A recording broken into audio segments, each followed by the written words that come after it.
Salut à toutes et à tous, bonjour et bienvenue dans Place de la Santé, chers amis. Je suis très heureux de vous retrouver pour cette première des deux émissions spéciales qu'on va faire ensemble. On va parler, enfin, j'ai envie de dire, on va enfin parler de santé dans cette campagne présidentielle. Et je ne suis pas tout seul aujourd'hui, puisque avec moi sur ce magnifique plateau, je suis avec Éric Chenu. Bonjour. Bonjour. Éric Chenu, vous êtes le président de la Mutualité française. On va prendre le temps d'en parler tout à l'heure. De quoi on parle? Qui êtes-vous? En tout cas, c'est la Mutualité française avec qui nous faisons en partenariat cette émission, puisque la Mutualité française organise le 1er mars prochain un grand événement qui s'appelle le Grand Oral de la Santé. Ce sera à suivre en direct sur ma chaîne. Vous allez pouvoir voir les candidats à l'élection présidentielle se succéder les uns les autres pendant plusieurs heures pour présenter leur programme en matière de santé. C'est une opération qui avait déjà eu lieu en 2017 avec beaucoup de succès et que cette année, la Mutualité française recommence. Et on s'est dit ensemble que ce serait quand même vachement bien que ce soit diffusé sur Twitch. Donc je suis très content le 1er mars de vous proposer ça.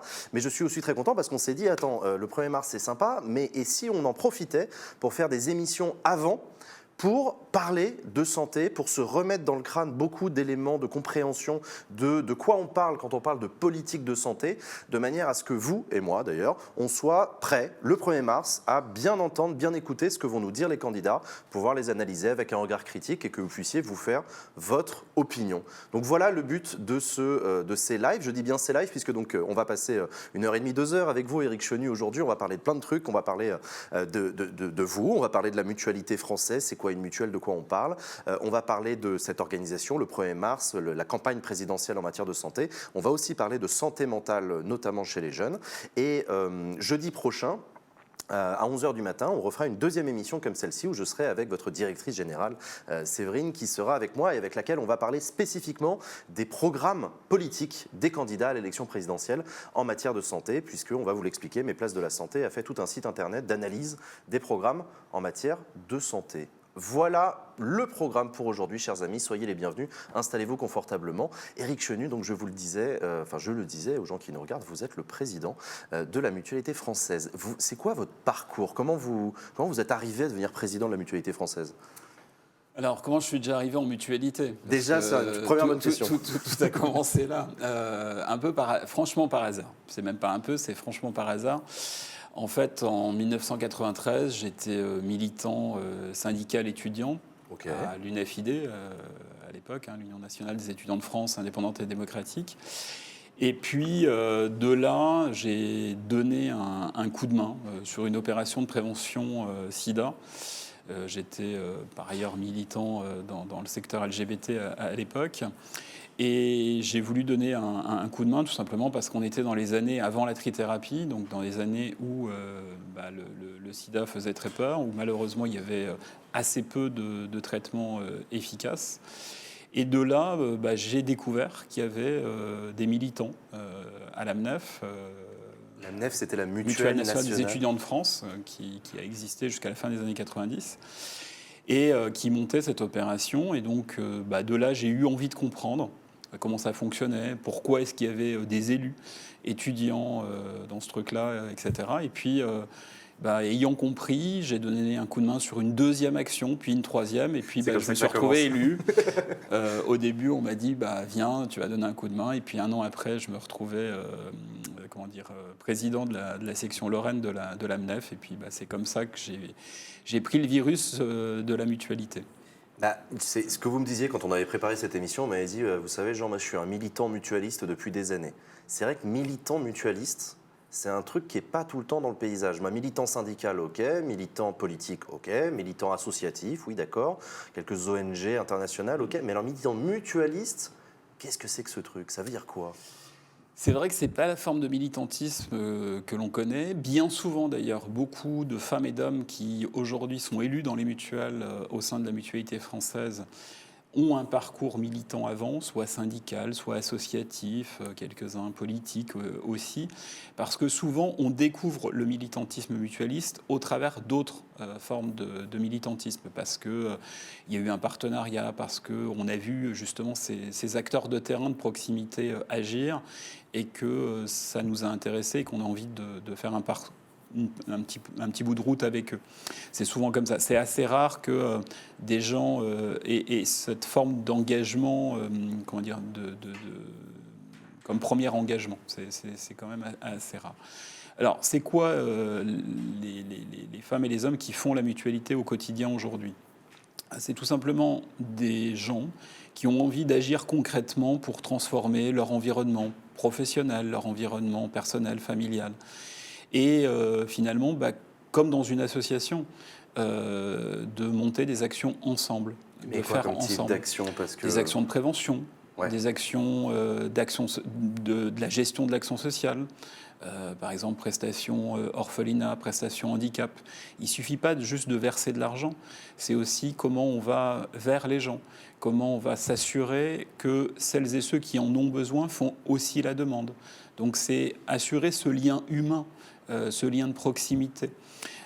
Au sein d'une entreprise, au sein d'un environnement professionnel, être les représentants de celles et ceux qui sont protégés par la mutuelle. On a une organisation au sein de la mutualité qui est démocratique, c'est-à-dire qu'on élit tous les 2 ans, tous les 3 ans, en fonction de comment la mutuelle est organisée, ses représentants au sein de sa mutuelle. Et donc, ces élus-là vont avoir en responsabilité de représenter celles et ceux qui font confiance à la mutuelle pour leur propre protection, de prendre des décisions en leur nom. Une mutuelle, c'est une société de personnes. Donc comme C'est une pas assoce, comme un syndicat, comme d'autres types de sociétés de personnes. comme d'autres structures de l'économie sociale et solidaire, c'est-à-dire qu'on n'est pas une société de capitaux.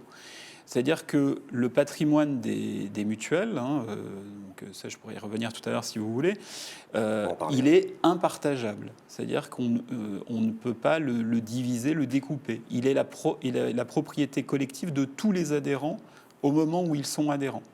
Donc si dans 10 ans vous n'êtes plus adhérent de votre mutuelle, vous n'avez plus la propriété. Mais ceux qui seront adhérents dans 10 ans deviendront propriétaires de la mutuelle. C'est une propriété collective qui est impartageable.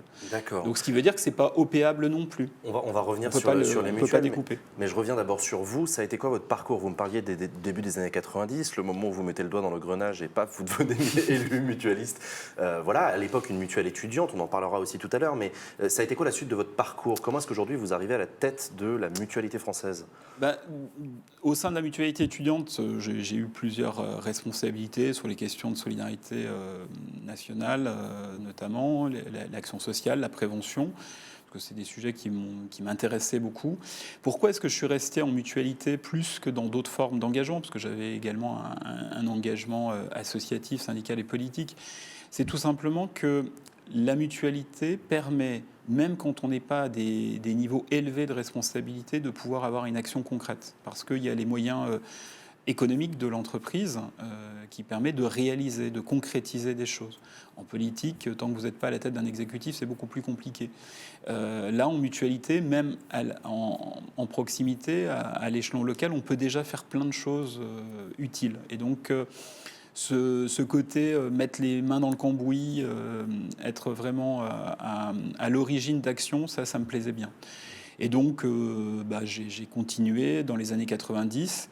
Après, la MNEF a eu quelques soucis à la fin des années 90. On rigole, vous et moi, parce qu'on sait de quoi on parle, mais voilà, oui, il y a eu un scandale à la MNEF. Il y a eu un gros scandale, donc voilà, avec des élus étudiants de l'époque.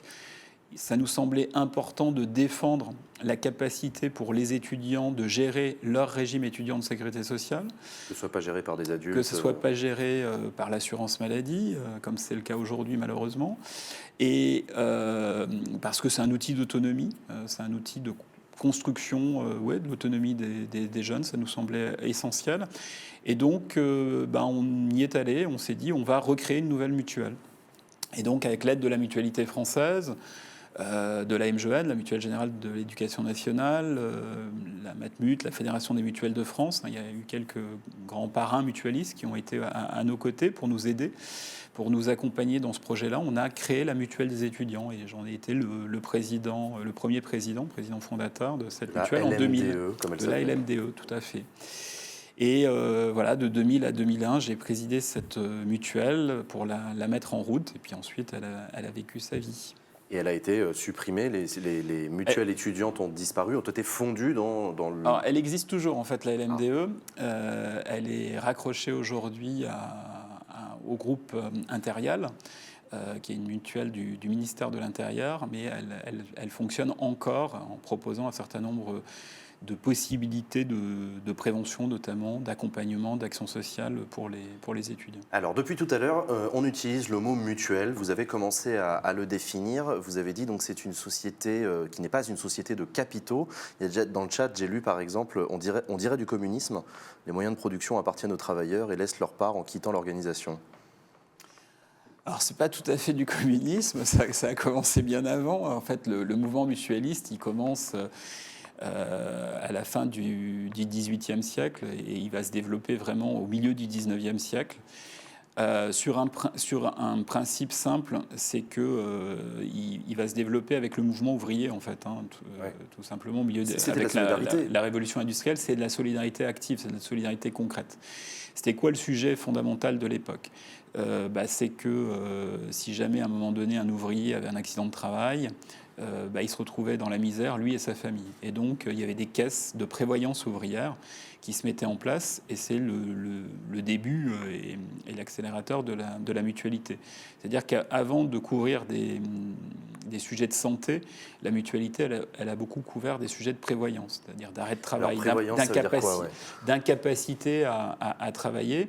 Donc, si vous voulez, accident du travail, maladie professionnelle, etc. Tout ce qui empêchait une personne de poursuivre son activité professionnelle. Et donc, on allait abonder une caisse de solidarité.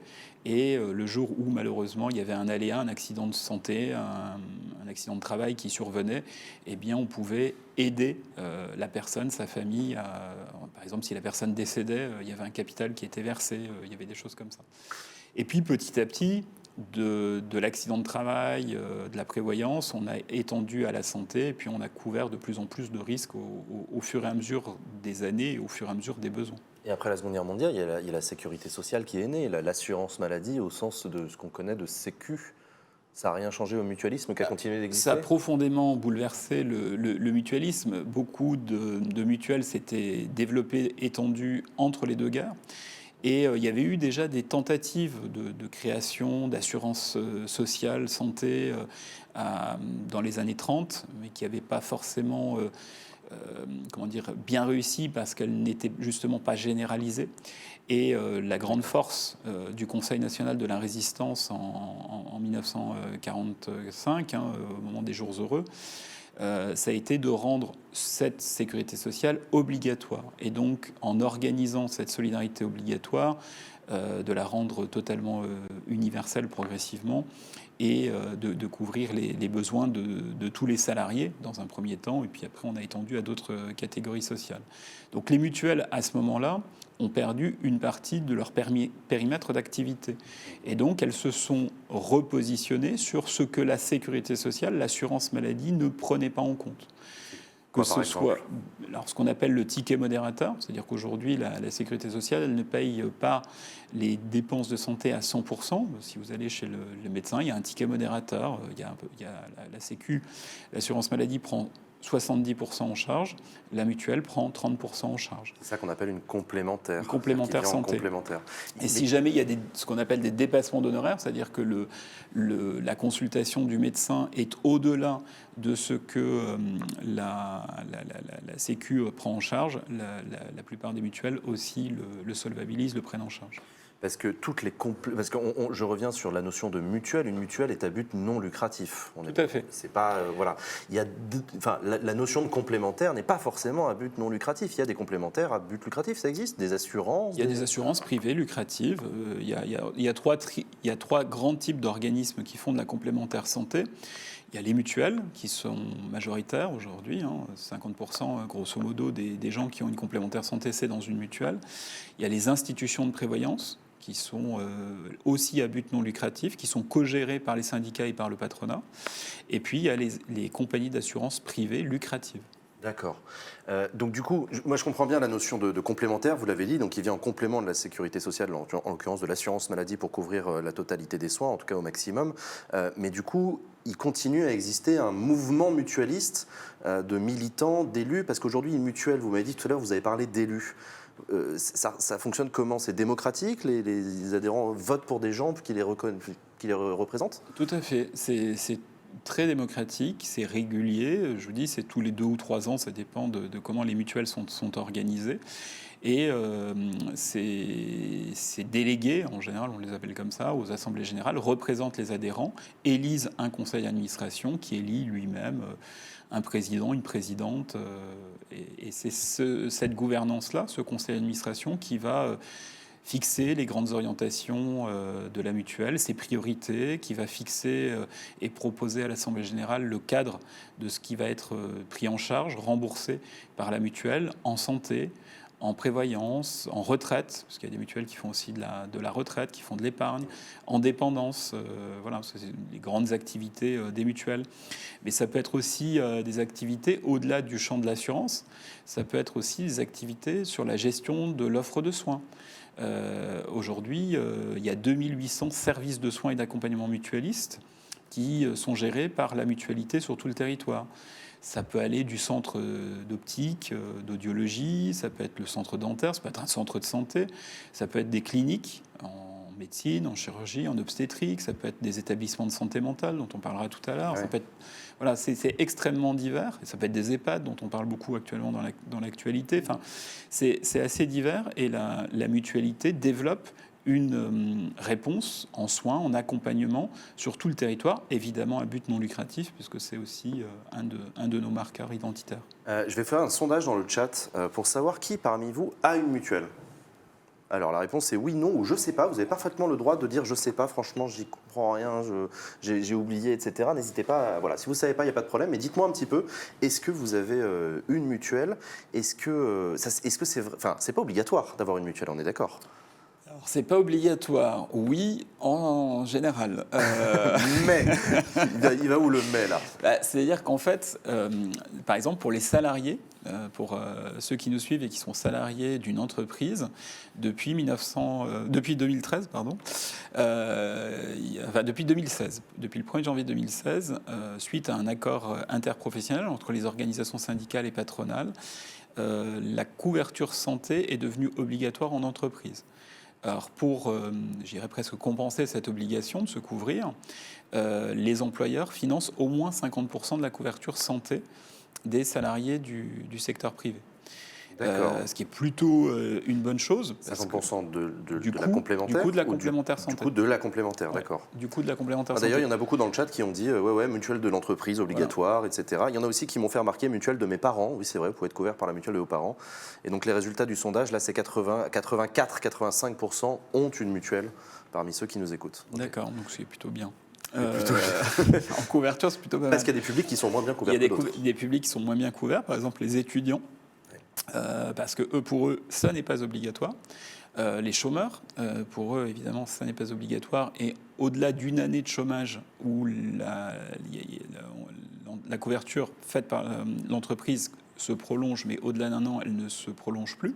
Donc après, c'est vraiment à leur charge totalement. Donc c'est pour quelques-uns, c'est un coût qu'ils ne peuvent pas assumer, et donc ils font le choix de ne pas être couverts, avec tous les risques que ça peut induire en termes de non-possibilité d'accéder aux soins. Donc c'est du renoncement aux soins derrière, hein. C'est quand même un vrai problème. Et puis bien évidemment la question des retraités, qui est souvent abordée dans les médias. Les retraités n'ont plus la participation de l'employeur, pour cause, puisqu'ils sont en retraite.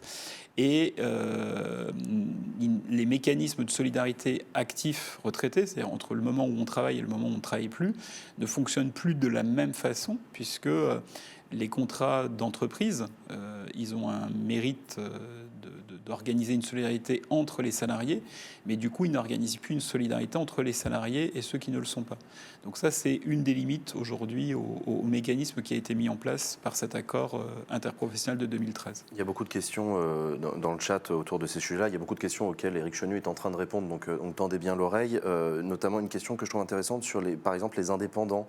Vous savez, tous les nouveaux métiers, par exemple sur le numérique, hein, mais quelqu'un qui est graphiste freelance, quelqu'un qui est chauffeur Uber, livreur Deliveroo, l'auto-entrepreneuriat. Il y a des mutuelles dans ce cas-là? Les gens sont bien couverts ou c'est la merde? Ils sont dans la catégorie des travailleurs non salariés, donc il y a tout à fait des mutuelles interprofessionnelles qui leur proposent des couvertures, mais bien évidemment, il n'y a pas de participation employeur, puisqu'ils sont leurs propres employeurs, et donc c'est totalement à leur charge. D'accord. Bah, vous avez la réponse. Du coup, ça coûte un bras. Mais enfin, ça coûte. Oui, bah, du coup, c'est vous votre propre employeur. Quelle est la différence entre mutuelle et assurance santé? On l'a dit tout à l'heure, c'est le caractère lucratif. C'est ça la différence? C'est ça la différence.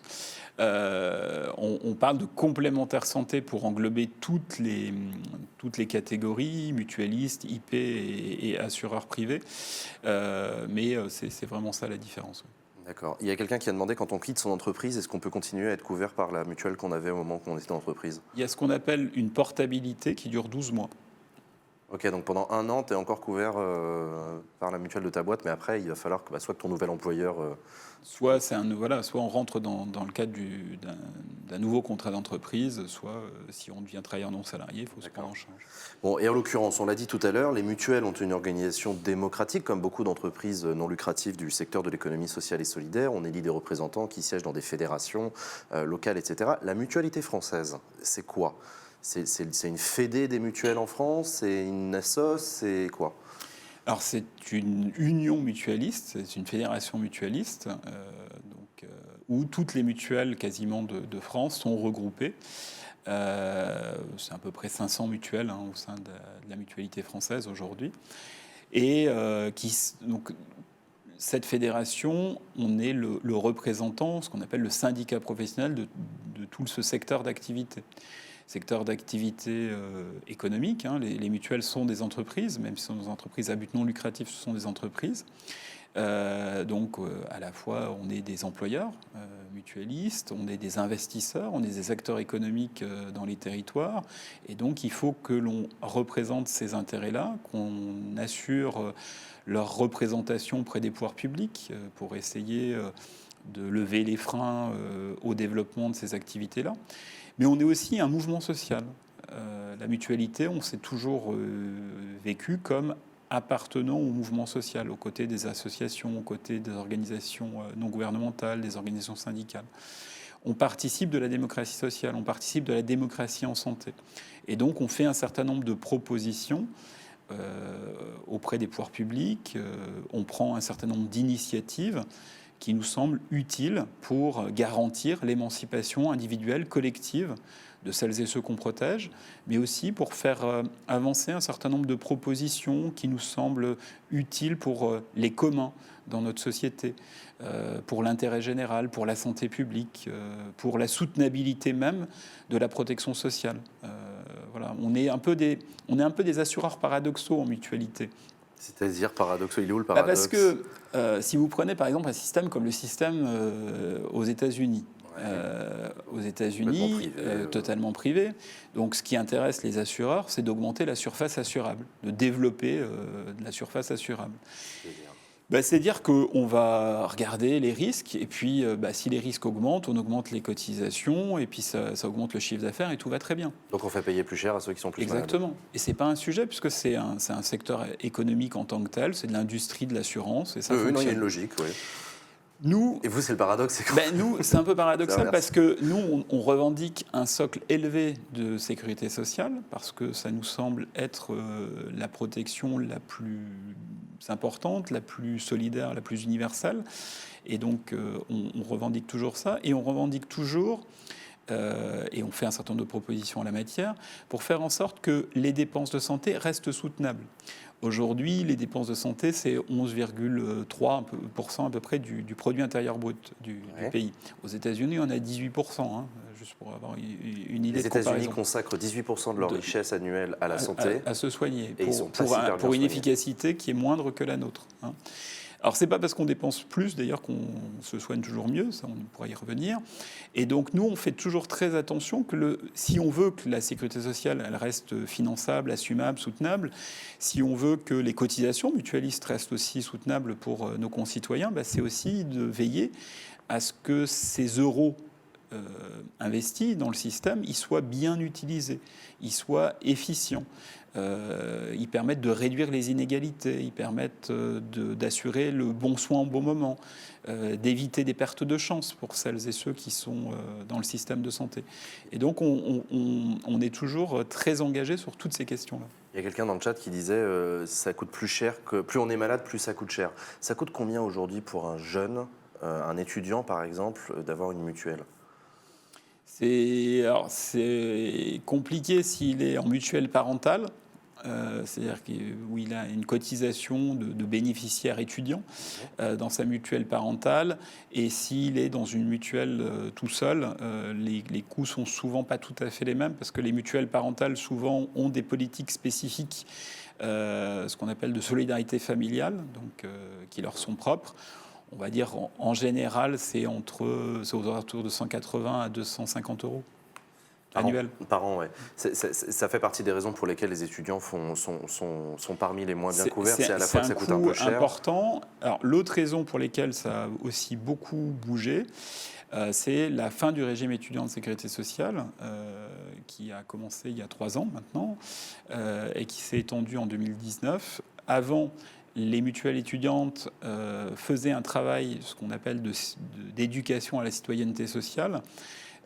Donc aller sur les chaînes d'inscription, expliquer aux étudiants ce qu'était la sécurité sociale, ce qu'était l'importance de se couvrir en complémentaire santé. Je me souviens effectivement ce qui faisait qu'on avait à peu près 87-90% d'étudiants qui avaient une complémentaire santé. Aujourd'hui, on est à combien ? Aujourd'hui, on est plutôt à 70%. Alors, je ne suis pas convaincu que le Covid a facilité les choses aussi, puisque l'éloignement, la distanciation sociale a fait que voilà, tous les liens n'ont pas pu se faire. Donc il faudra observer ça post-Covid pour voir si on arrive à remonter ce taux, parce que on sait bien aujourd'hui que sans complémentaire santé, même si c'est un coût important, c'est un investissement pour l'étudiant, sans complémentaire santé, c'est aussi souvent beaucoup de renoncement aux soins ensuite, le jour où on est réellement malade. Et donc, c'est quand même un sujet de préoccupation important.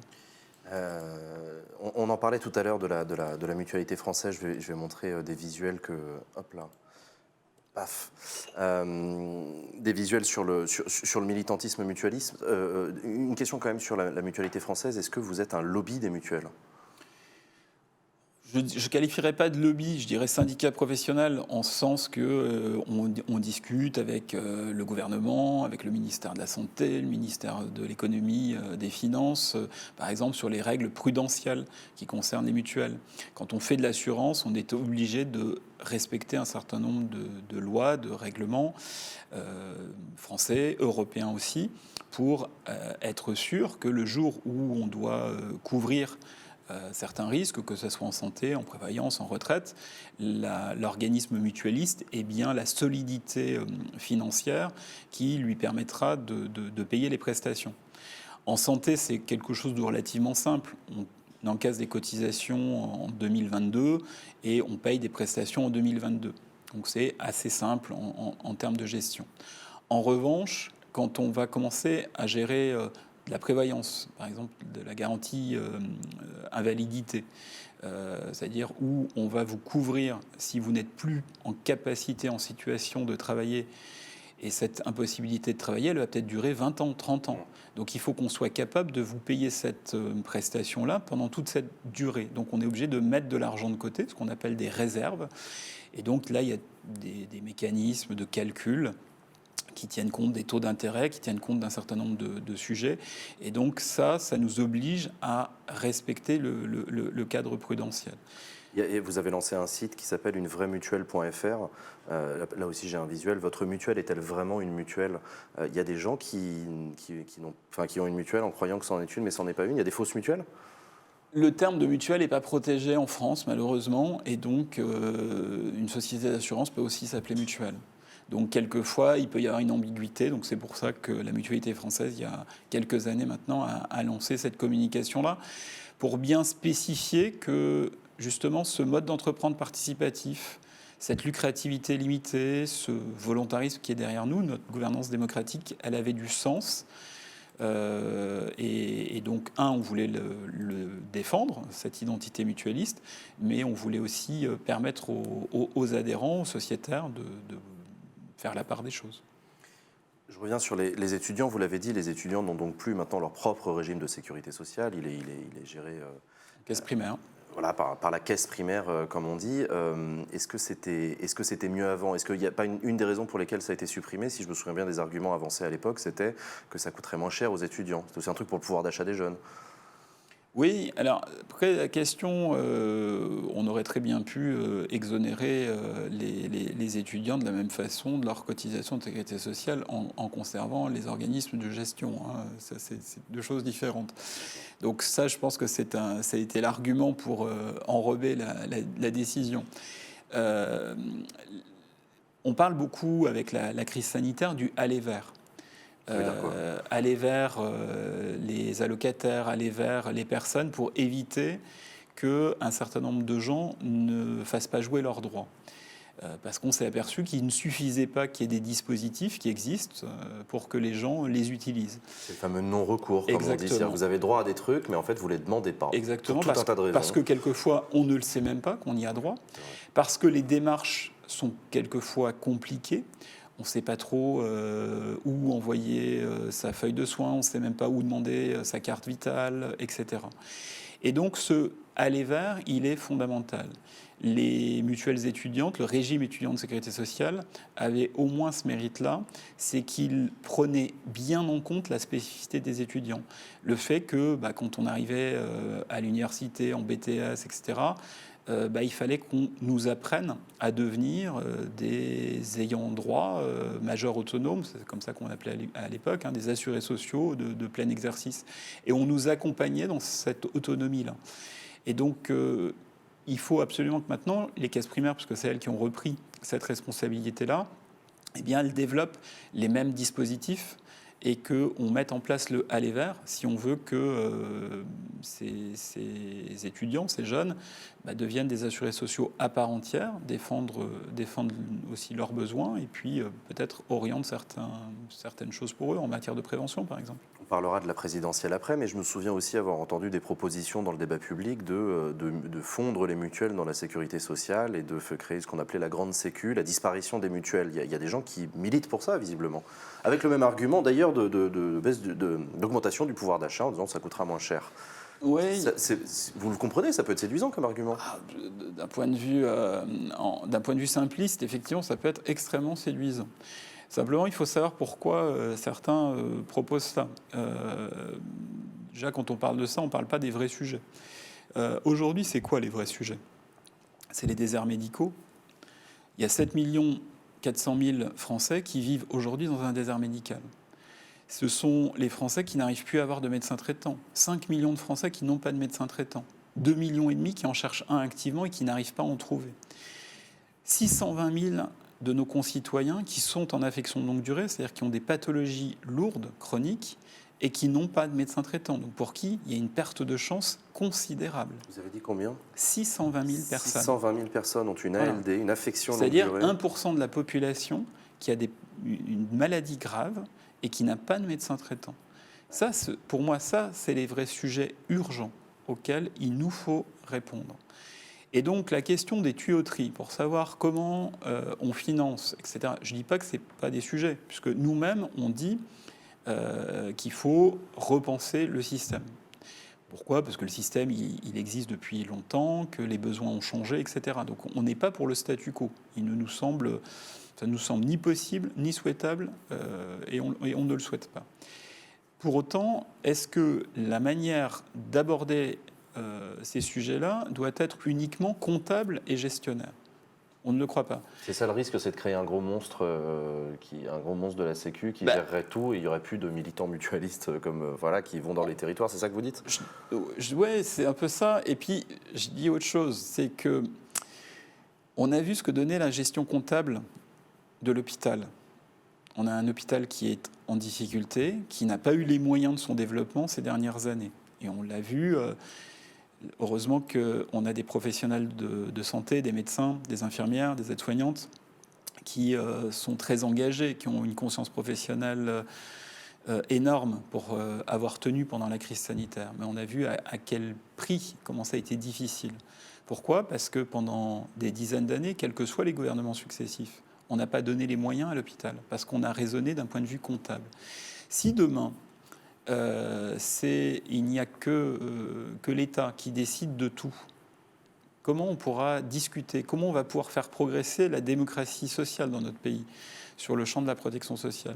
Comment on va pouvoir arbitrer des moyens à allouer sur la santé, sur la dépendance, sur la retraite, etc. On va laisser le citoyen seul face à l'État et l'État décider seul de notre protection sociale. Je ne crois pas que ça soit gage de progrès.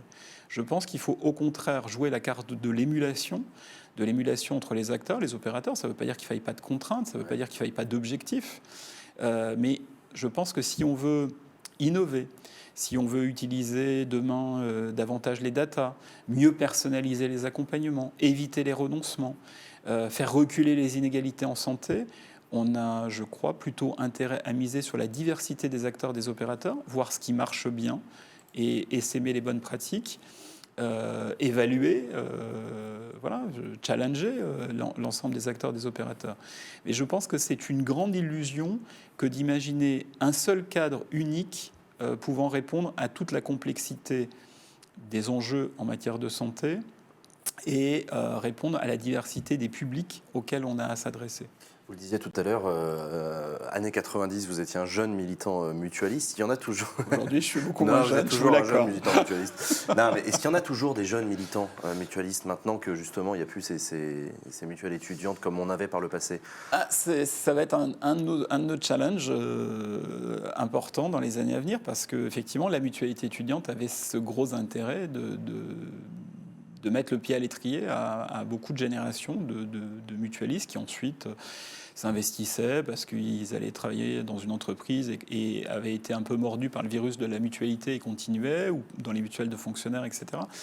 La source va être un peu tarie, donc il faut qu'on invente de nouveaux mécanismes pour que des jeunes aient envie de nous rejoindre, aient envie de s'engager sur des actions de prévention, sur des actions d'éducation par les pairs, sur des actions de solidarité.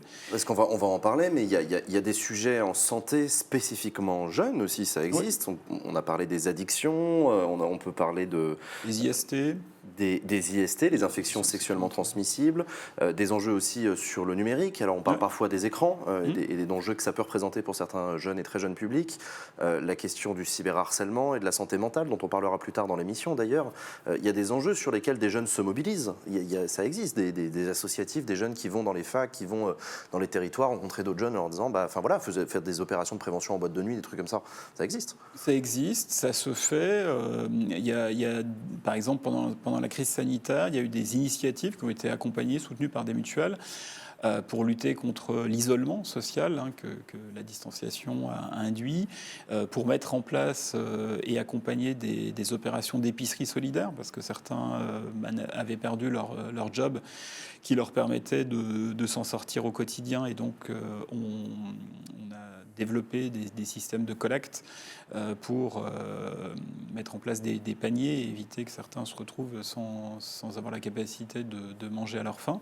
Donc ça peut être des actions de solidarité, ça peut être des actions de prévention, ça peut être vraiment plein de choses.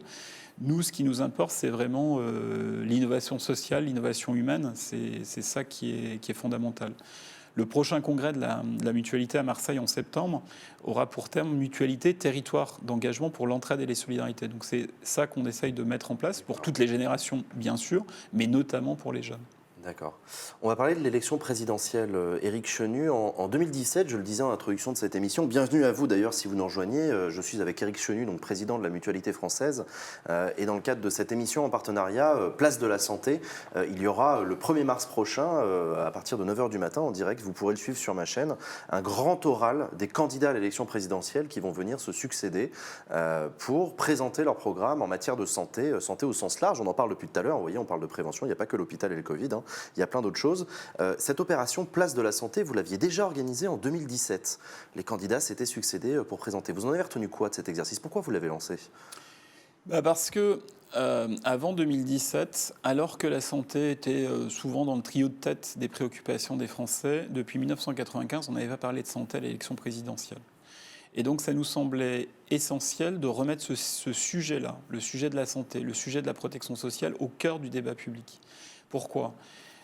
Aujourd'hui, peu de monde le sait, en France, le tiers quasiment de la richesse nationale est consacré à la protection sociale.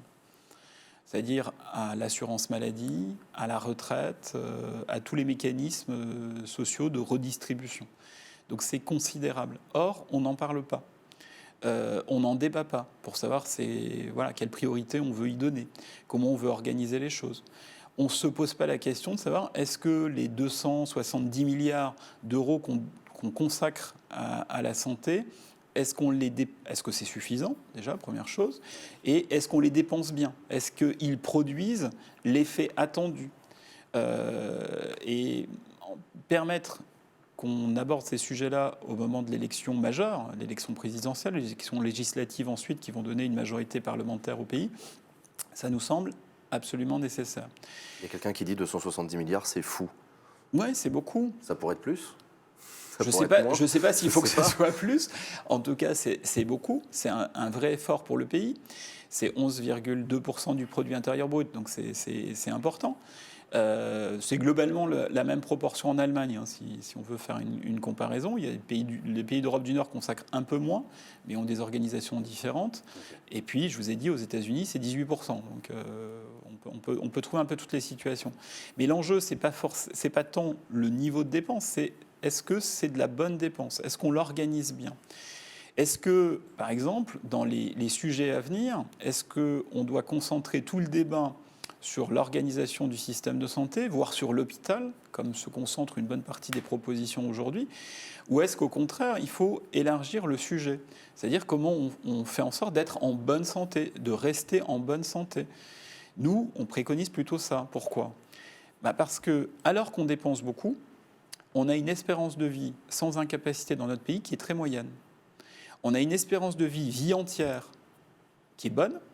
On est à 85 ans pour les femmes, 79 ans pour les hommes, grâce mais qui est inégal. À un système hospitalier de très haute technicité, à une médecine clinique de très bon niveau, qui est très inégale, vous le dites, et vous avez raison, parce qu'il y a un écart d'espérance de vie entre les cadres sup et les ouvriers. Mais en plus, si on regarde l'espérance de vie sans incapacité, c'est-à-dire cette période de retraite où on va être en bonne santé, on va en profiter, faire ce qui nous plaît, elle est totalement inégale d'une catégorie à l'autre et surtout, globalement, très moyenne. On est au 11e rang des pays développés. Donc, c'est pas bon. Ça veut dire qu'en moyenne, une femme va vivre 21 ans avec des incapacités motrices, sensorielles, psychiques, etc. Et un homme, 17 ans. Donc, c'est beaucoup. C'est beaucoup en termes humains, en termes d'impact humain, et ça coûte beaucoup en termes économiques. Donc, comment on fait en sorte d'améliorer ça, de faire reculer les inégalités? Ça doit être, de notre point de vue, un vrai enjeu de débat public, d'orientation de moyens. J'étais au Japon il y a 2 ans, en 2019. Ouais. Au Japon, eux, quand nous, on est à 64 ans et demi pour les femmes, 63 ans pour les hommes, eux, ils sont à 71 ans et 70 ans. Donc, ils sont déjà bien meilleurs que nous.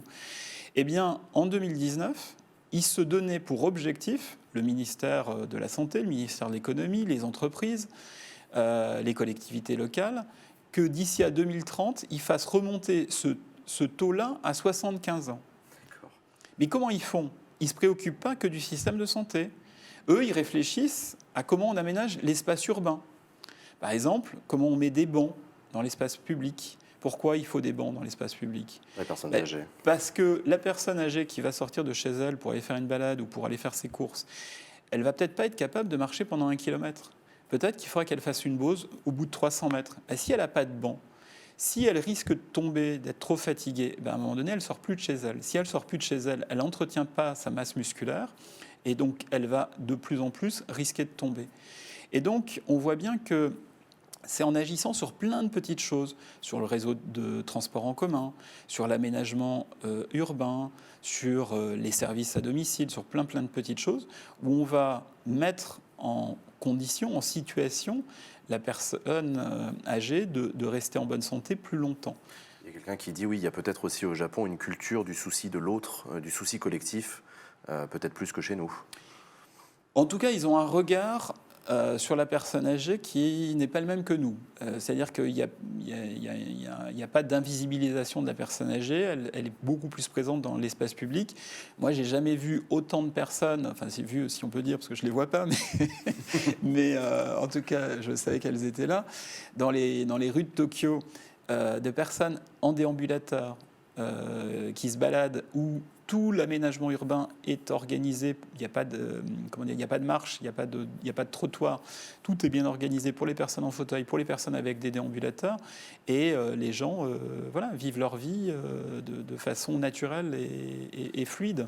Donc je le disais, 1er mars prochain, la régie, vous pouvez montrer quand je mets un visuel en grand écran, pour 1er mars prochain, le grand oral, donc, qui aura lieu de 9h à 13h, au cours duquel les candidats à l'élection présidentielle vont se succéder. C'est une opération donc, que vous reconduisez comme en 2017. On a beaucoup parlé de santé pendant ce quinquennat. Le quinquennat Macron aura été marqué par la santé à cause du Covid en grande partie. On a du coup beaucoup parlé d'hôpital, on a beaucoup parlé d'épidémie, on a beaucoup parlé de gestes barrières, etc. Qu'est-ce que vous retenez de ce quinquennat, vous, en matière de santé au sens plus large que ça ? Alors, on a beaucoup parlé de crise sanitaire. Est-ce qu'on a beaucoup parlé de santé? Je ne sais pas. Mais c'est vrai qu'on a beaucoup parlé de crise sanitaire et de comment on devait gérer une pandémie. Ça, c'est sûr. Ce que je retiens, c'est qu'il y a différents temps, finalement, dans ce quinquennat. Il y a des réformes qu'avait d'ailleurs présentées Emmanuel Macron, à l'époque candidat à l'élection présidentielle, à l'occasion de Place de la Santé en 2017, qui était la volonté qu'il n'y ait plus de renoncement en soins, en dentaire, en optique et en audiologie pour des raisons économiques. Et donc ça a valu à une réforme, ce qu'on appelle le 100% santé, en audiologie, donc pour les équipements de prothèses auditives, pour les gens qui ont des difficultés auditives, en prothèses dentaires, parce qu'il y avait un renoncement aux soins important, et puis bien évidemment tout ce qui est optique, en lunetterie, etc.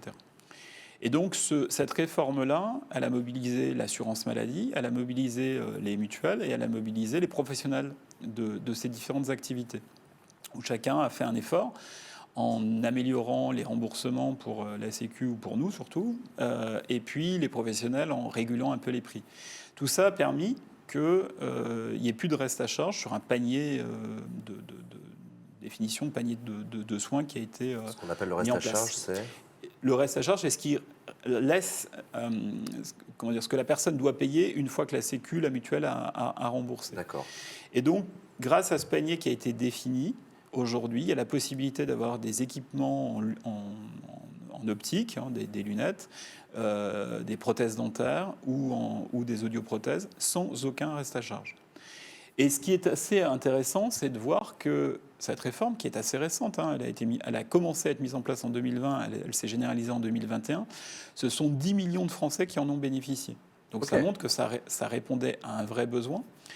Et que même les études qu'on avait menées les uns et les autres, que ce soit l'État ou nous, on savait qu'il y avait du renoncement aux soins, mais finalement le renoncement aux soins, on l'avait sous-estimé parce que en dentaire, par exemple, le bon des dépenses, il est de quasiment 50%. C'est-à-dire 50% de personnes en plus. Ah oui, d'accord. C'est-à-dire que ça nous a montré que c'était, le renoncement aux soins, donc le fait que les gens qui n'allaient pas chez le dentiste, en gros, en fait, il était sous-estimé. Sous-estimé. En audioprothèse, on est à quasiment 100%, on est à 93%. Mais alors pourquoi il était sous-estimé? En fait, non, pas pourquoi il était sous-estimé, mais pourquoi est-ce que les gens renoncent aux soins? C'est parce que c'est trop cher ou c'est parce que c'est la désertification médicale? C'est d'abord parce que c'est trop cher. Pour des raisons économiques. D'ailleurs, je vais faire un sondage. Pendant que vous parlez, je vais faire un sondage. Et vous, est-ce que vous avez déjà renoncé à des soins au cours des 5 dernières années? Hop là. Donc ça montre que quand on met autour de la table l'État, l'assurance maladie, les complémentaires santé, les professionnels, on arrive à trouver des bonnes solutions. Donc ça montre d'ailleurs que les réseaux conventionnés, que la mutualité promeut depuis une trentaine d'années, qu'elle met en place, où souvent on s'est fait taper par les professionnels ou même des fois par les parlementaires là-dessus, c'était quand même plutôt une démarche utile et qui fonctionne bien, puisque finalement c'est la généralisation de cette modalité-là qui a prévalu au 100% santé.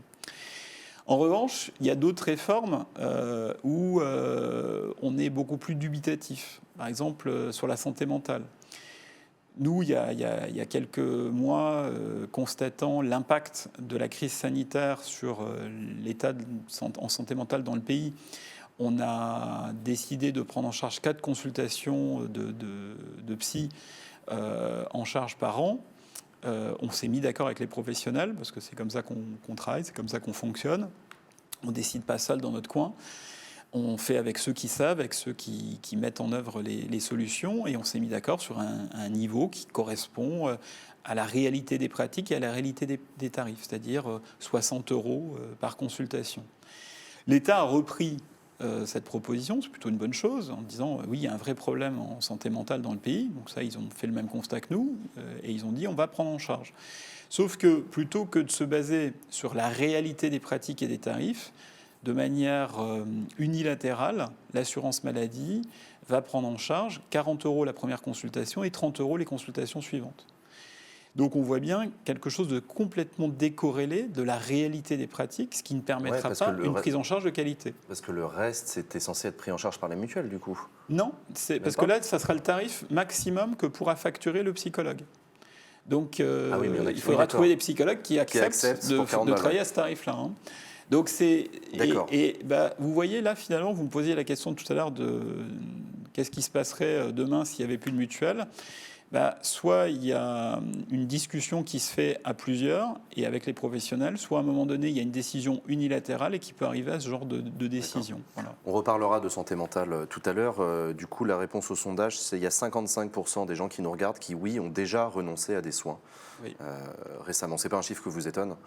Alors, il est un peu plus élevé que la dernière étude que j'avais en tête, notamment sur Public Jeune, qui datait de 2021, de début d'année 2021. On était plutôt aux alentours de 40%, mais ça ne surprend pas que ce chiffre, malheureusement, augmente, parce qu'il peut être expliqué par plein de choses. Il peut être à la fois économique, il peut être sur une problématique de temps, c'est ce que nous disait un certain nombre des jeunes auprès de qui on avait fait ce sondage-là, c'est que grosso modo c'était un peu plus d'un tiers pour des raisons économiques et à peu près un tiers pour problématique de manque de temps, parce que les études, parce que la vie professionnelle, parce que plein de choses. Et puis certains aussi, tout simplement, parce qu'ils ne trouvaient pas de médecins, de praticiens pour pouvoir se faire soigner. Il y a quelqu'un qui dit il n'y a pas que des jeunes sur Twitch. Oui, je sais, vous inquiétez pas les vieux, vous êtes là aussi, je vous aime beaucoup, il n'y a pas de problème. C'est juste que j'ai déjà eu l'occasion de demander aux gens qui regardent mes streams habituellement quel âge vous avez. Et en moyenne, vous êtes à 24 ans. Donc il y a à peu près 40% qui ont entre 15 et 24 et 40% qui ont entre 24 et 35. Donc excusez-moi de vous appeler grosso merdo les jeunes. Voilà. Et juste quand même pour qu'on ait en tête quand on parle de déserts médicaux, pour montrer à quel point ça peut être concret, c'est qu'aujourd'hui, par exemple, il y a 13 départements où accéder à la gynécologie pour des filles, des femmes, c'est quasiment impossible. C'est-à-dire qu'il faut faire 2 heures de bagnole pour aller... Donc c'est très concret quand même, cette réalité-là. La désertification médicale, ça aussi, je peux vous faire un sondage. Elle est un peu bizarre posée comme ça la question, mais je pense que vous allez la comprendre. Est-ce que vous êtes, vous, dans un désert médical ? Est-ce que c'est une complexité ? Moi, c'est pas mon cas, j'habite à Paris, par exemple. Paris n'est pas un désert médical, mais est-ce que vous avez déjà ressenti une galère particulière pour aller trouver un praticien, un spécialiste proche de chez vous, relativement proche de chez vous, à un trajet faisable de manière assez régulière, comme quand on va faire les courses, par exemple. Voilà. Moi, je me souviens que dans les années 2000, souvent on se moquait un petit peu des Anglais en disant regardez, les Anglais, il leur faut 6 mois, 8 mois pour accéder à certaines spécialités, etc. Aujourd'hui, malheureusement, dans un certain nombre de spécialités, on commence à être dans ces situations-là. Et donc, je pense qu'il faut vraiment qu'on se pose les bonnes questions. Quand je disais tout à l'heure, est-ce qu'on dépense bien les 270 milliards aujourd'hui qu'on consacre à la santé ? Eh bien, c'est ce type de questions-là que nous, on pose. Nous, on promeut une organisation des soins un peu différente que celle qui existe aujourd'hui. Ouais. C'est comment on utilise davantage les nouvelles technologies, la téléconsultation, la télémédecine. Qui s'est beaucoup développé avec le Covid, d'ailleurs. Qui s'est développé, heureusement, avec le Covid, que les mutuelles ont promu depuis une dizaine d'années, contre l'avis de l'assurance maladie, qui, à l'époque, qui voyait, jusqu'en 2019, un risque d'augmentation des dépenses de santé. Nous, on disait non, ça permettrait d'amener du diagnostic, de l'expertise au plus proche des gens, et notamment pour les gens qui, malheureusement, pour des raisons géographiques, n'y ont pas accès. D'ailleurs, ça pose aussi la téléconsultation pose aussi des problèmes, par exemple, sur la fracture numérique. Tout le monde n'a pas un ordinateur et un iPhone dans sa poche. C'est une vraie difficulté. Alors, tout le monde tout le monde n'a pas les modalités, l'ordinateur, le smartphone qui vont permettre d'eux. Tout le monde n'a pas l'abonnement en box qui va permettre aussi de pouvoir y accéder. Ouais. Et puis, il faut toujours avoir en tête que pour pouvoir accéder à ce type de technologie, il faut maîtriser à peu près correctement l'écrit, etc.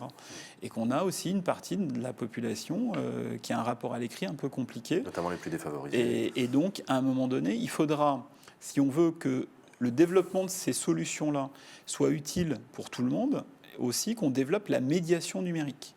C'est-à-dire des intermédiaires, des gens qui vont pouvoir aider, faciliter et réduire cette fracture numérique. Bon, du coup, il y a plein de témoignages dans le chat. Donc, il y a 62% qui disent non, je ne suis pas dans un désert médical. Mais en même temps, dans le chat, il y a beaucoup de témoignages de gens qui disent j'habite dans une grande ville, donc c'est vrai que pour un généraliste, ça va, ou un psy. Mais par contre, la fois où j'ai eu besoin d'un ophtalmo, ça a été l'enfer. La fois où j'ai eu besoin. Donc, effectivement, la notion de désertification médicale, vous le disiez par exemple, soins gynéco, parfois, tu n'habites pas très loin d'un médecin généraliste. Donc, oui, effectivement, ça va, c'est accessible. Mais dès que tu as besoin d'un soin de gynéco, en fait, là, tu es dans un désert. Quoi. Donc, ouais, effectivement, il y a cet enjeu-là. L'enjeu de la désertification médicale fait partie de l'enjeu de l'accès aux soins. Si on revient, vous et moi, Éric Chenu, sur le 1er mars, là, on va avoir les candidats à la présidentielle qui vont venir se présenter les uns après les autres. C'est quoi les grands enjeux sur lesquels vous attendez que les candidats s'expriment? Beaucoup vont parler de l'hôpital, parce qu'on en a beaucoup parlé ces dernières années, la question des moyens de l'hôpital, etc. Mais c'est quoi les grands enjeux en matière de santé? Vous les avez identifiés, vous, la mutualité, vous avez fait votre propre travail de votre côté. Le gros enjeu, la crise l'a montré, c'est que en termes de culture de santé publique, de culture de prévention, on n'est pas bon. Alors c'est quoi ça, la culture de santé publique, la culture de prévention? C'est-à-dire qu'avant de réfléchir à la dépense de santé, c'est comment on reste en bonne santé. Comment on investit bien davantage sur la prévention, comment on fait en sorte d'éviter la survenance d'un certain nombre de pathologies. Par exemple, aujourd'hui dans notre pays, on dépense moins de 2% de la dépense de santé sur de la prévention, ce qui est très très bas à l'échelle européenne. Ce que vous appelez prévention, c'est quoi? C'est faire du sport, manger des fruits équilibré, et légumes. Ça en fait partie. Mais l'activité physique et sportive, par exemple, c'est quelque chose d'absolument essentiel. Je vous parlais tout à l'heure d'une étude qu'on avait faite auprès des jeunes pour savoir est-ce que les jeunes se sentaient en bonne forme, en bonne santé, etc. En fait, on n'a pas du tout les mêmes résultats entre ceux qui pratiquent régulièrement du sport, parce que c'est à la fois bon pour la santé physique, mais c'est aussi bon pour la santé psychique. Et on s'aperçoit que la pratique régulière du sport, c'est-à-dire plus d'une fois par semaine, eh bien, ça permet d'aller beaucoup mieux aussi dans sa tête, bien évidemment dans son corps. Aujourd'hui, dans notre pays, on a les causes majeures de mortalité. C'est quoi? C'est les cancers et c'est les maladies cardiovasculaires. C'est-à-dire le diabète, l'hypertension, l'obésité, etc. Eh bien, la pratique régulière d'une activité physique et sportive, ça permet de réduire énormément ces risques-là. D'accord. En 20 ans, on a multiplié par 2,5 le nombre de personnes qui sont porteuses de pathologies chroniques. Ce qu'on appelle une pathologie chronique, encore une fois, pour ceux qui nous écoutent, ce sont ces maladies au long cours, si je puis dire. Le diabète. C'est des cancers, c'est les diabètes, c'est les maladies cardiovasculaires, c'est tout ça. Ça va de pair avec le vieillissement de la population aussi. Aussi, mais là aussi, de temps en temps, il faut un peu regarder ce qui se passe dans d'autres pays. Est-ce que les autres pays ont les mêmes augmentations parce qu'ils vieillissent de la même façon? Eh bien non. Donc ça montre que ce n'est pas inéluctable et que ce n'est pas une fatalité.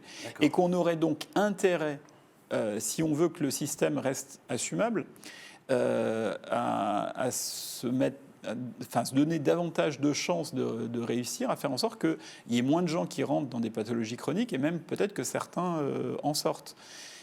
On a une habitude dans notre pays, je ne sais pas à quoi c'est dû, enfin c'est comme ça, c'est qu'on va chez le médecin, forcément il faut qu'on ressorte avec une ordonnance avec des médicaments. C'est vrai que je suis désolé. Non mais moi le premier. Non mais c'est vrai. En gros, je vais chez le médecin, je ressors avec le papier. Si votre médecin, il vous met pas une ordonnance avec des médicaments, c'est que c'est pas un bon médecin. Vous pensez que c'est pas un bon médecin, alors qu'en fait non. En France, vous sortez avec une ordonnance, avec un médicament dans 90% des cas. Ouais. En Allemagne, 72%. C'est-à-dire quoi? Au Danemark, 41%. 41% des gens qui vont chez le médecin au Danemark sortent avec une ordonnance. Juste qu'on ait ça en tête. Voilà.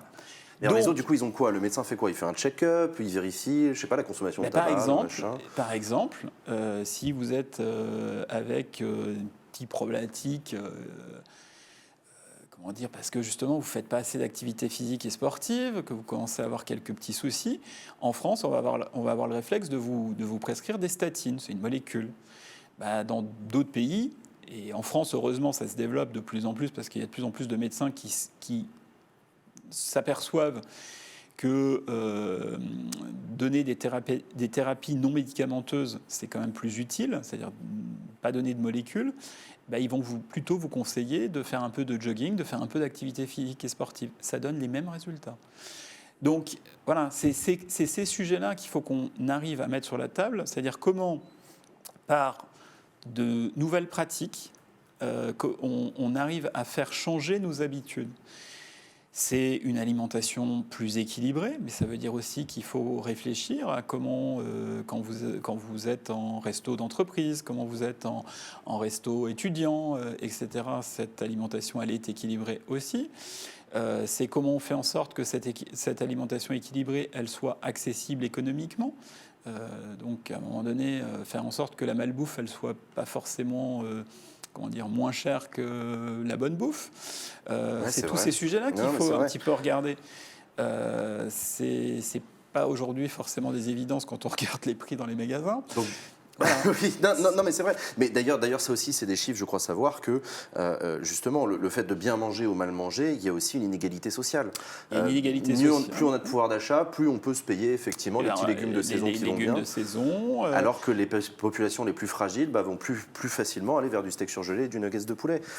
Pardon pour le cliché, mais c'est aussi vrai. Il y a une inégalité. Et donc tout ça, c'est de l'apprentissage. C'est aussi apprendre que finalement, ça coûte moins cher d'acheter des produits non transformés et de cuisiner soi-même, qu'on peut même y trouver du plaisir, etc. Ça prend un peu de temps, mais à la fin du mois, on s'y retrouve largement en termes de pouvoir d'achat.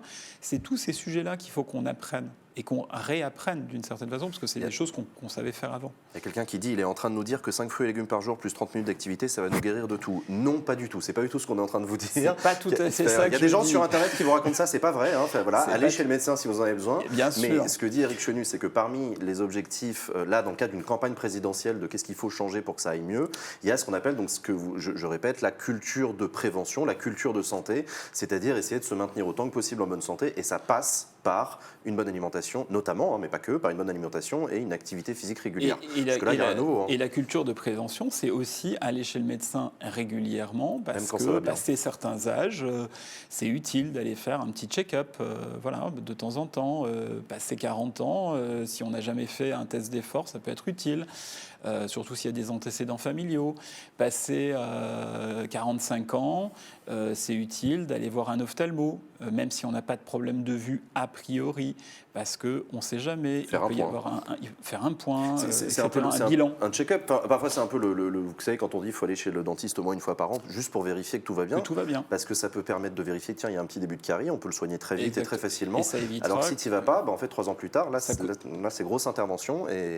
C'est beaucoup plus pénalisant pour soi, bien évidemment, et ça coûte en plus cher pour la collectivité. Donc bref, tout le monde y gagne. Donc on l'a dit, bref, je récapitule. Culture de prévention. Oui. Un des objectifs, donc on va écouter les candidats nous en parler, on verra comment ils nous présentent ça, qu'est-ce qu'ils nous disent dans leur programme politique le 1er mars, ce qu'ils veulent mettre en place. Et juste, j'insiste sur la culture de prévention, évidemment, ça doit mobiliser les médecins, les professionnels de santé en général, mais ça doit mobiliser les politiques publiques dans leur ensemble. C'est-à-dire que c'est autant la mairie qui peut aider par l'aménagement urbain, par le réseau de transport en commun. Oui, les équipements sportifs.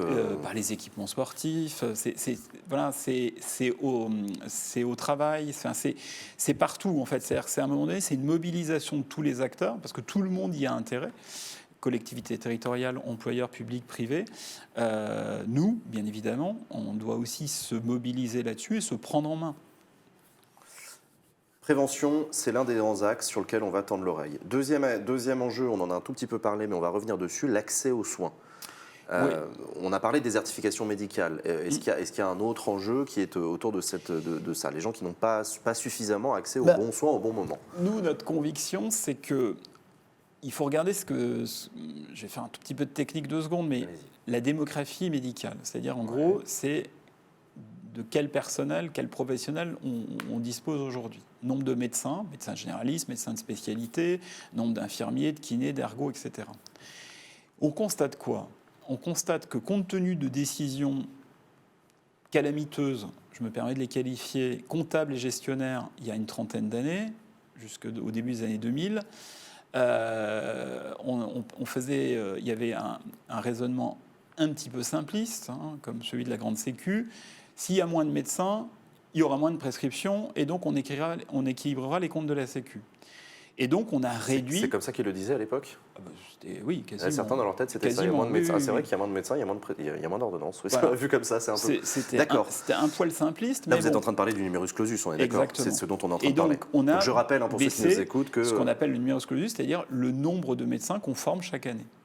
Du coup, donc on l'a baissé.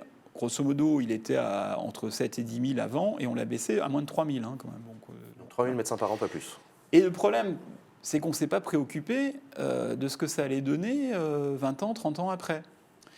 Aujourd'hui, on a les médecins qui ont été formés dans les années 70 qui partent en retraite. Il faut bien qu'ils partent en retraite, ces gens-là. Bon. Et donc, jusqu'à la fin de la décennie, là, on a beaucoup de médecins qui partent en retraite. Mais du coup, comme on n'a pas formé suffisamment pendant les années 90 et début des années 2000, eh bien, on a un creux d'activité, un creux de nombre de médecins qui va être assez important. Et donc, jusqu'à la fin des années 2020, on va avoir une baisse. Normalement, le creux le plus bas, ça devrait être 2028. Mais pour retrouver le même nombre de médecins qu'aujourd'hui, il faudra attendre 2035. Donc on va être en carence jusqu'à 2035, qu'on le veuille ou non? En fait, ça va même durer plus longtemps que ça. Pourquoi? Parce qu'en 2035, on va retrouver le même nombre de médecins qu'aujourd'hui, mais entre-temps, la population, elle aura vieilli. Si on n'a pas réussi sur la prévention, les affections de longue durée vont continuer d'augmenter, donc le besoin en soins, lui, il va augmenter. Et en plus, ça c'est une conviction profonde, je pense qu'il faut arrêter de raisonner en nombre de médecins. Il faut raisonner en temps médical. Pourquoi? Parce qu'il y a plus de médecins salariés qu'avant.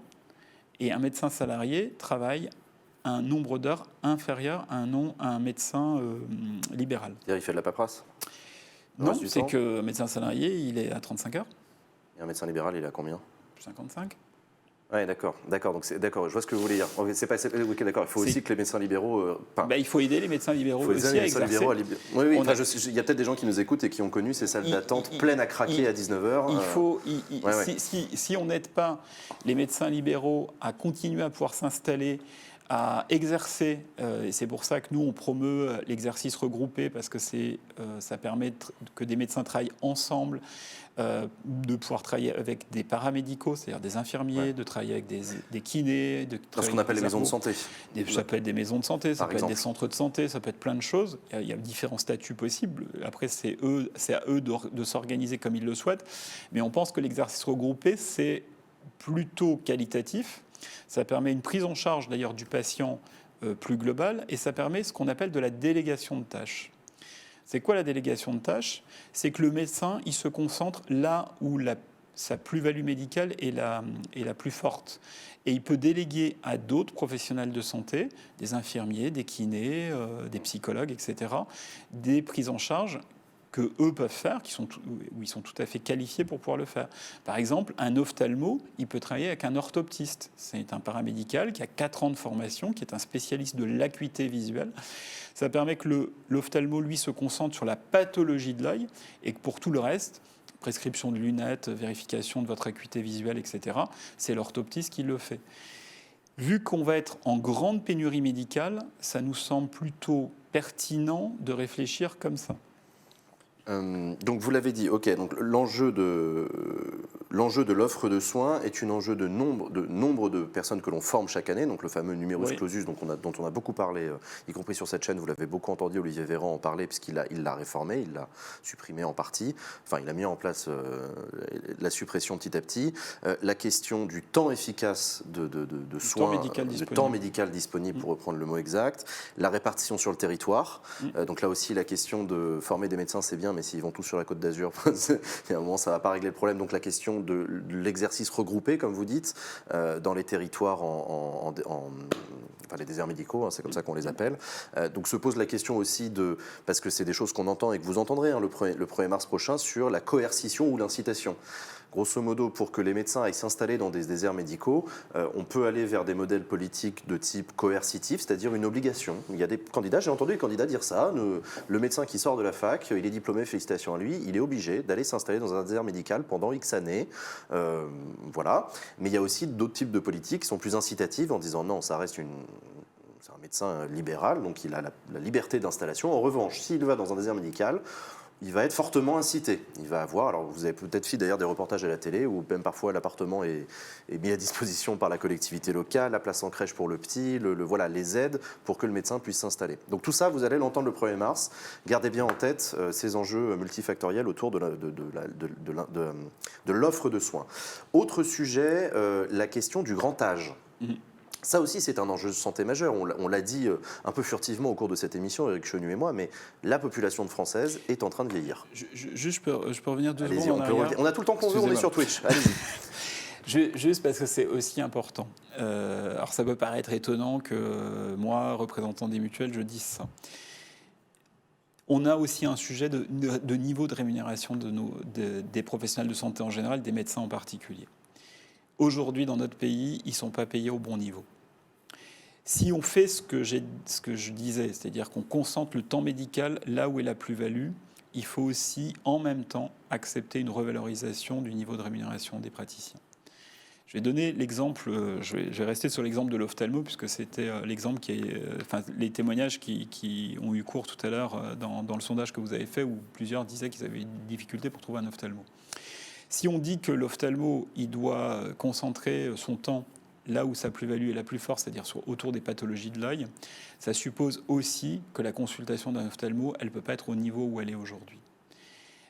Pourquoi ? Parce que c'est trop cher, c'est pas assez cher. C'est pas assez cher. Pourquoi ? Parce que pour prendre en charge ce qu'on appelle une DMLA, c'est-à-dire une dégénérescence maculaire ou une rétinite pigmentaire, etc., on est plutôt sur des temps de consultation de 30 à 45 minutes. Et donc, au prix où est la consultation, vous pouvez bien imaginer qu'à un moment donné, ça ne permet pas de fonctionner bien. Donc, si on veut que les ophtalmos se concentrent là-dessus et délèguent à d'autres la prescription des lunettes, ça veut dire qu'il faut aussi accepter que le prix de la consultation il soit mieux payé. D'accord. Donc, c'est pour ça que nous, on parle de juste rémunération. C'est une réforme vraiment globale qu'il faut repenser, donner davantage de délégations aux paramédicaux, aux infirmiers, aux kinés, aux psychos, etc. Mieux les payer aussi.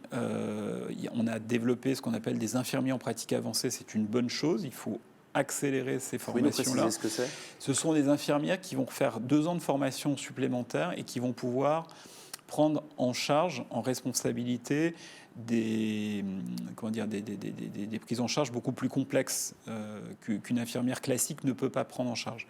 Exemple, justement, des patients porteurs de pathologies chroniques.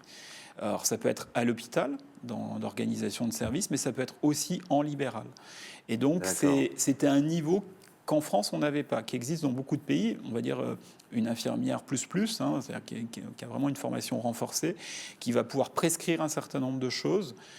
C'est un peu l'intermédiaire entre l'infirmière et le médecin. D'accord, je vois, j'ai l'idée. Voilà. Donc on a vraiment besoin de ça.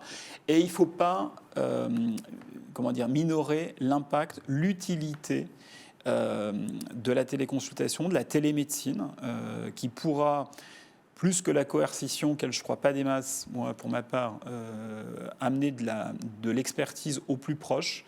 Je ne crois pas non plus au fait qu'un patient se retrouve seul face à un écran, seul face à une cabine. de téléconsultation. Moi, je préconise plutôt des solutions où il y a un paramédical, un infirmier, une infirmière qui est formée, qui accompagne le patient, qui interagit avec le médecin à distance, parce que je pense qu'il faut toujours une médiation humaine directe. Je crois beaucoup plus à ces solutions-là qu'on a développées, nous, sur certains territoires. Et ça, c'est de nature à rassurer le patient, à lui faire mieux accepter, quel que soit son rapport à la technologie, le fait que le médecin n'est pas dans la même salle que lui.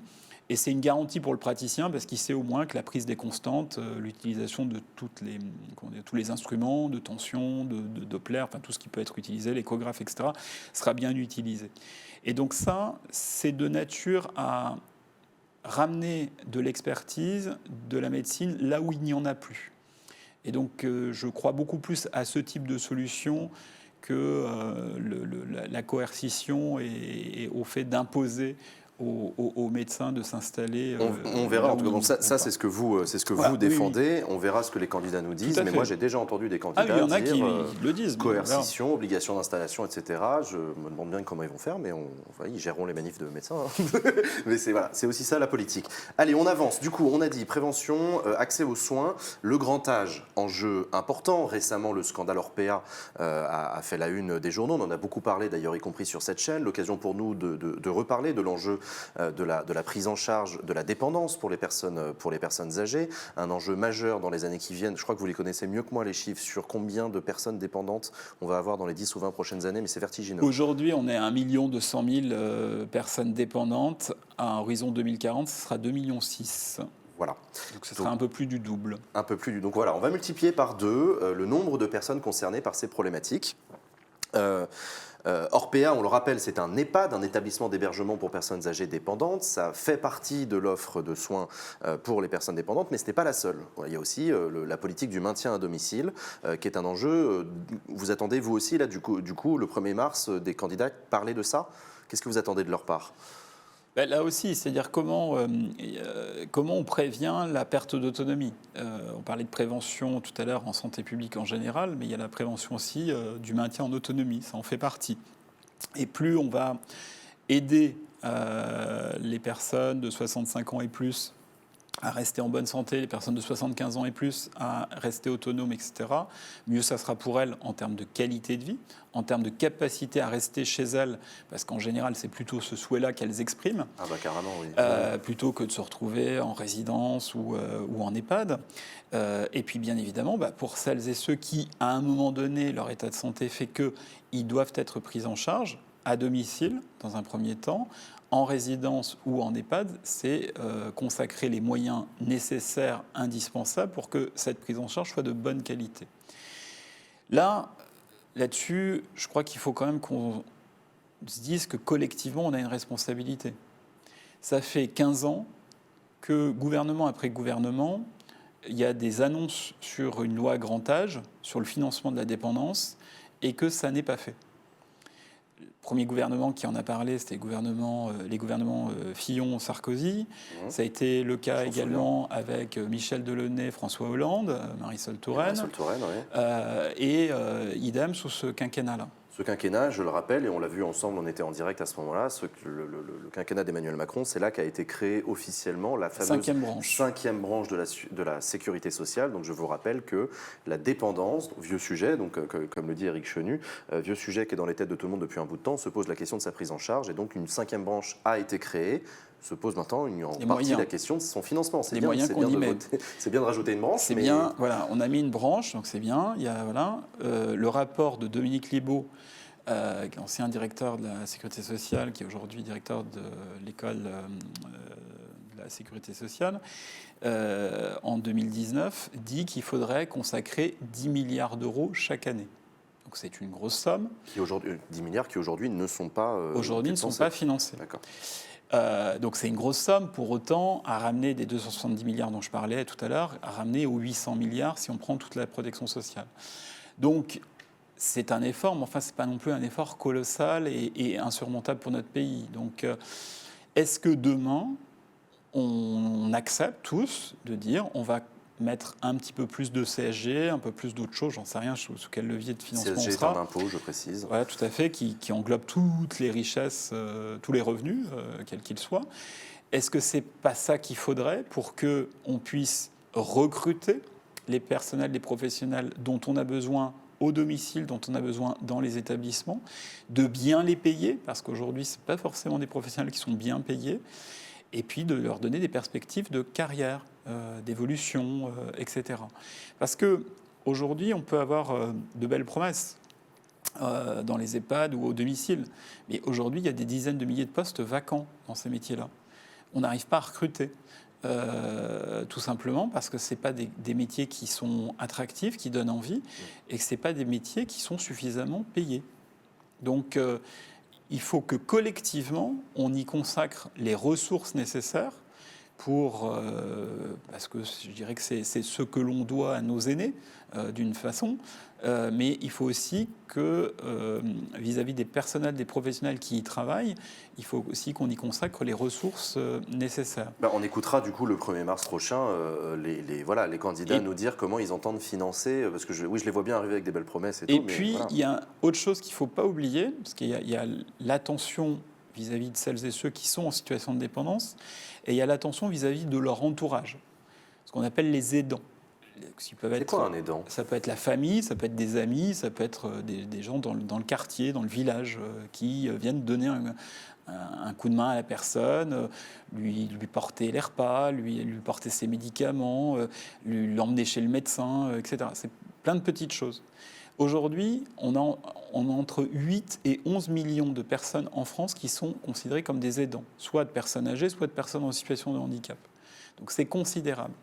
Et aujourd'hui, si ces aidants, par exemple, demain, ils ne font plus cette activité de solidarité naturelle, familiale, amicale, s'ils n'y arrivent plus parce qu'ils sont trop épuisés, etc., il faudra bien évidemment qu'on embauche des gens pour pouvoir le faire. Ça coûtera très cher.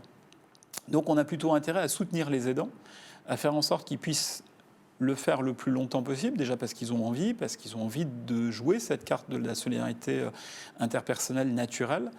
Donc ça veut dire des dispositifs de répit pour les aidants.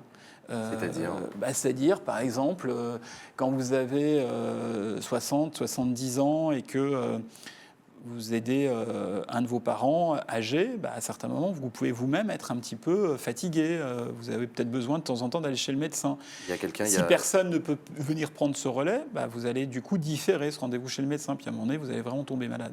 Il y a quelqu'un dans le chat qui demande, est-ce qu'aujourd'hui, en tant qu'aidant, on a le droit à quelque chose ? Il y a des congés. Qui ont commencé à être mis en place, c'est très récent, ça a commencé. Donc il y a des choses qui bougent petit à petit, mais c'est aussi ces aides humaines. Alors par exemple, adossé à des EHPAD, il y a ce qu'on appelle des accueils de jour, il y a des accueils temporaires qui permettent à ce que une personne dépendante qui d'habitude est au domicile puisse venir pendant une semaine, 15 jours en EHPAD. Pourquoi ? Parce que justement les aidants, l'entourage a besoin d'une intervention, a besoin de souffler, etc. Et c'est tous ces dispositifs-là qu'il faut que notre société, elle prenne mieux en compte. C'est un changement culturel, c'est une question de moyens, mais ça doit tous nous mobiliser parce qu'au final, on est tous concernés par la dépendance. Soit directement parce qu'on a des parents et qu'on doit prendre en charge, soit parce qu'un jour ça nous concernera nous-mêmes, etc.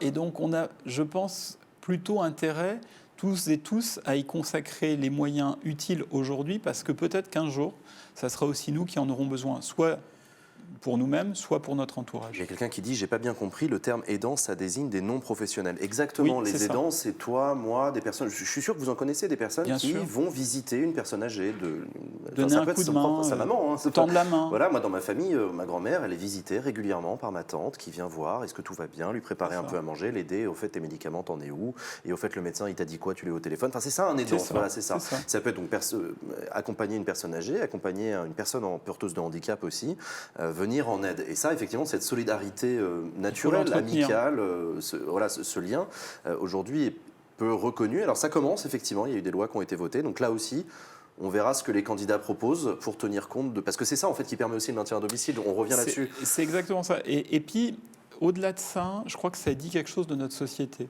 C'est-à-dire que c'est aussi parce qu'on organise ces solidarités naturelles interpersonnelle, intuitive finalement.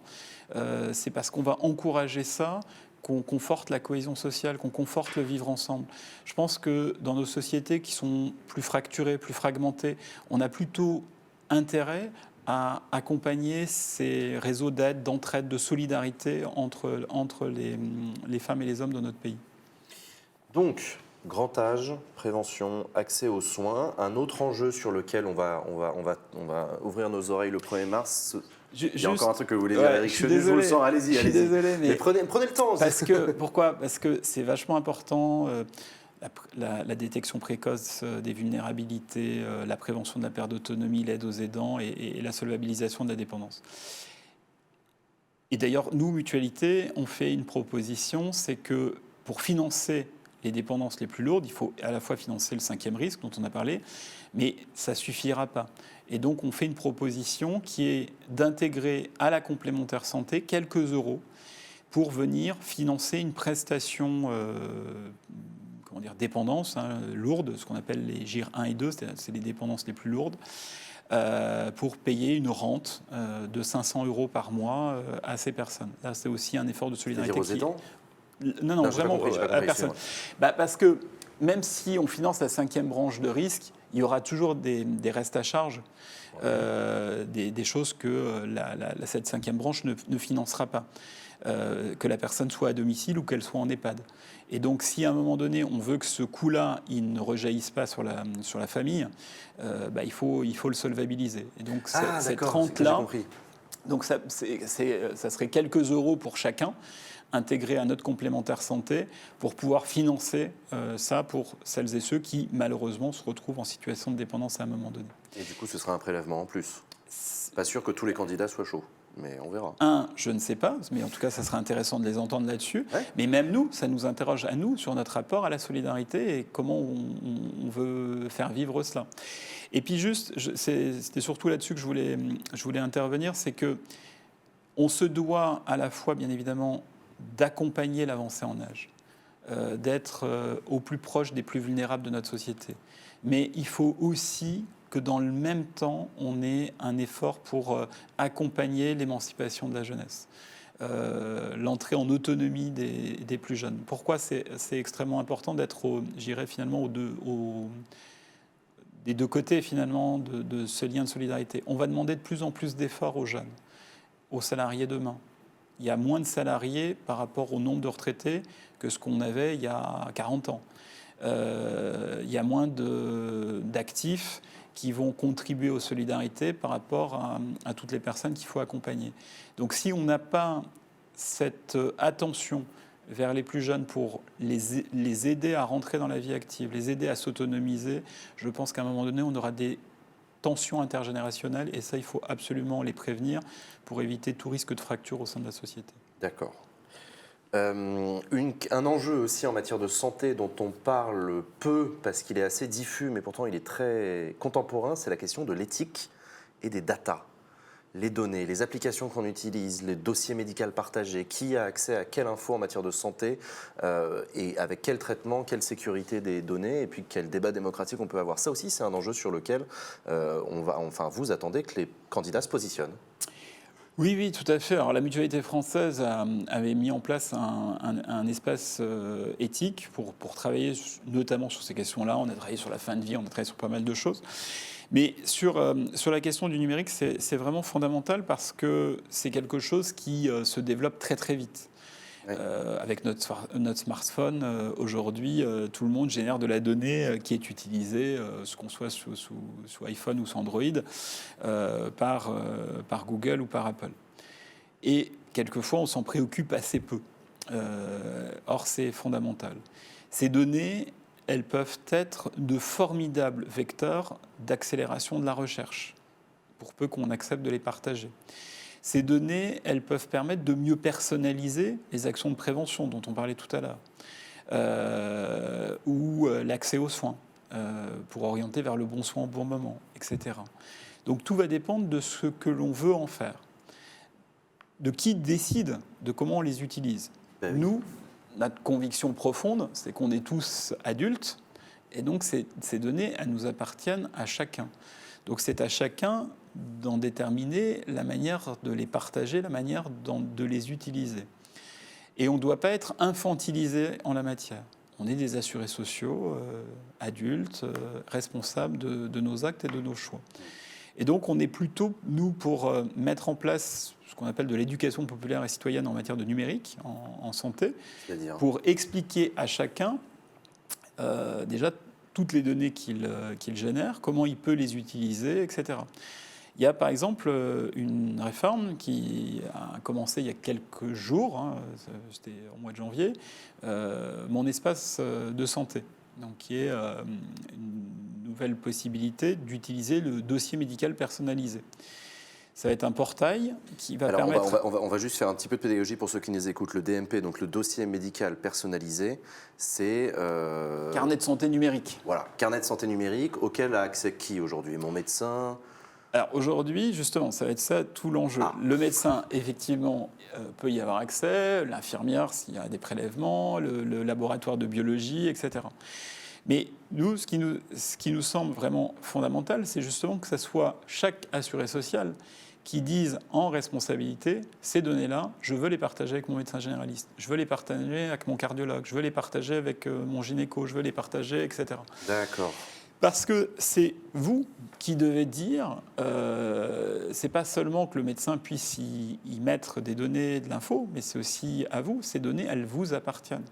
Mais ça doit aussi donner la possibilité, parce que vous avez envie de contribuer à un programme de recherche, la possibilité de dire, tiens, moi, ce programme de recherche, je le trouve vachement intéressant, il recherche de la donnée, voilà, et je suis d'accord pour y participer.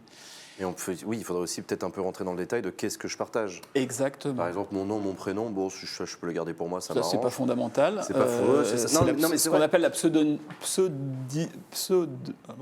quoi? Voilà, on va pas y arriver, on va pas l'avoir. C'est pas grave. L'anonymisation des données. Ouais, l'anonymisation des données. Non, mais c'est vrai. Par exemple, si je prends rendez-vous, sur une célèbre plateforme de prise de rendez-vous avec des médecins, avec un médecin, et si je prends un rendez-vous régulier, ce site peut avoir l'information que visiblement, je vais régulièrement visiter tel spécialiste, c'est-à-dire que j'ai un problème de santé. Oui. Déjà, est-ce que j'ai envie qu'il soit au courant?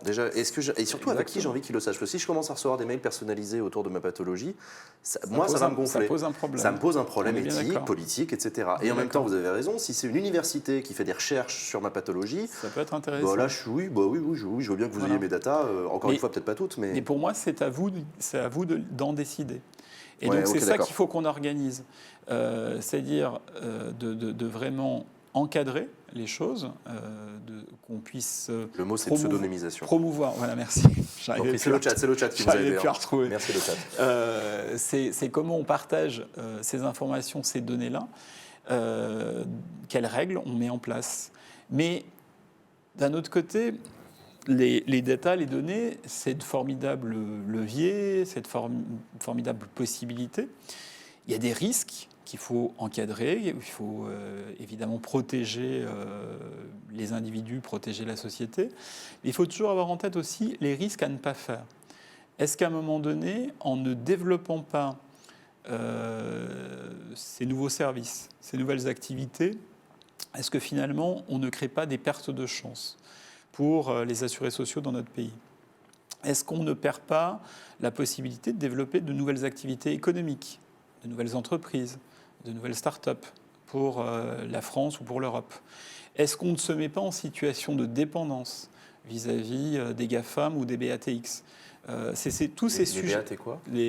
On va dire l'équivalent de Google, Apple côté chinois. Oui, pardon. Autant pour moi, merci. Excusez-moi. Continuez. C'est tous ces sujets-là qu'il faut se poser. On a la chance en France, grâce aux données de la sécurité sociale, grâce aux données des mutuelles, d'avoir la base la plus puissante au monde en termes de données de data en santé. Donc on devrait être leader en matière de numérique en santé. Or aujourd'hui, on n'est pas mauvais, mais on est loin d'être leader. Et donc c'est comment aussi on crée les conditions demain dans cette société de la connaissance, dans cette société des data, pour tirer finalement le maximum d'utilité, d'usage positif pour celles et ceux qui sont protégés, quoi. D'accord. Parce que je parlais tout à l'heure des 270 milliards. Aujourd'hui, c'est pas spécifique à la France. Dans tous les pays développés, on constate à peu près la même chose. Il y a 20 à 25% ce qu'on appelle de soins inadéquats, c'est-à-dire de soins qui sont ou redondants ou qui ne sont pas faits au bon moment.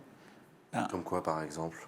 Par exemple, on va vous refaire 3 fois les radios. Oui, la radio qu'on fait 3 fois, Voilà, c'est un exemple. ou les analyses de biologie, etc.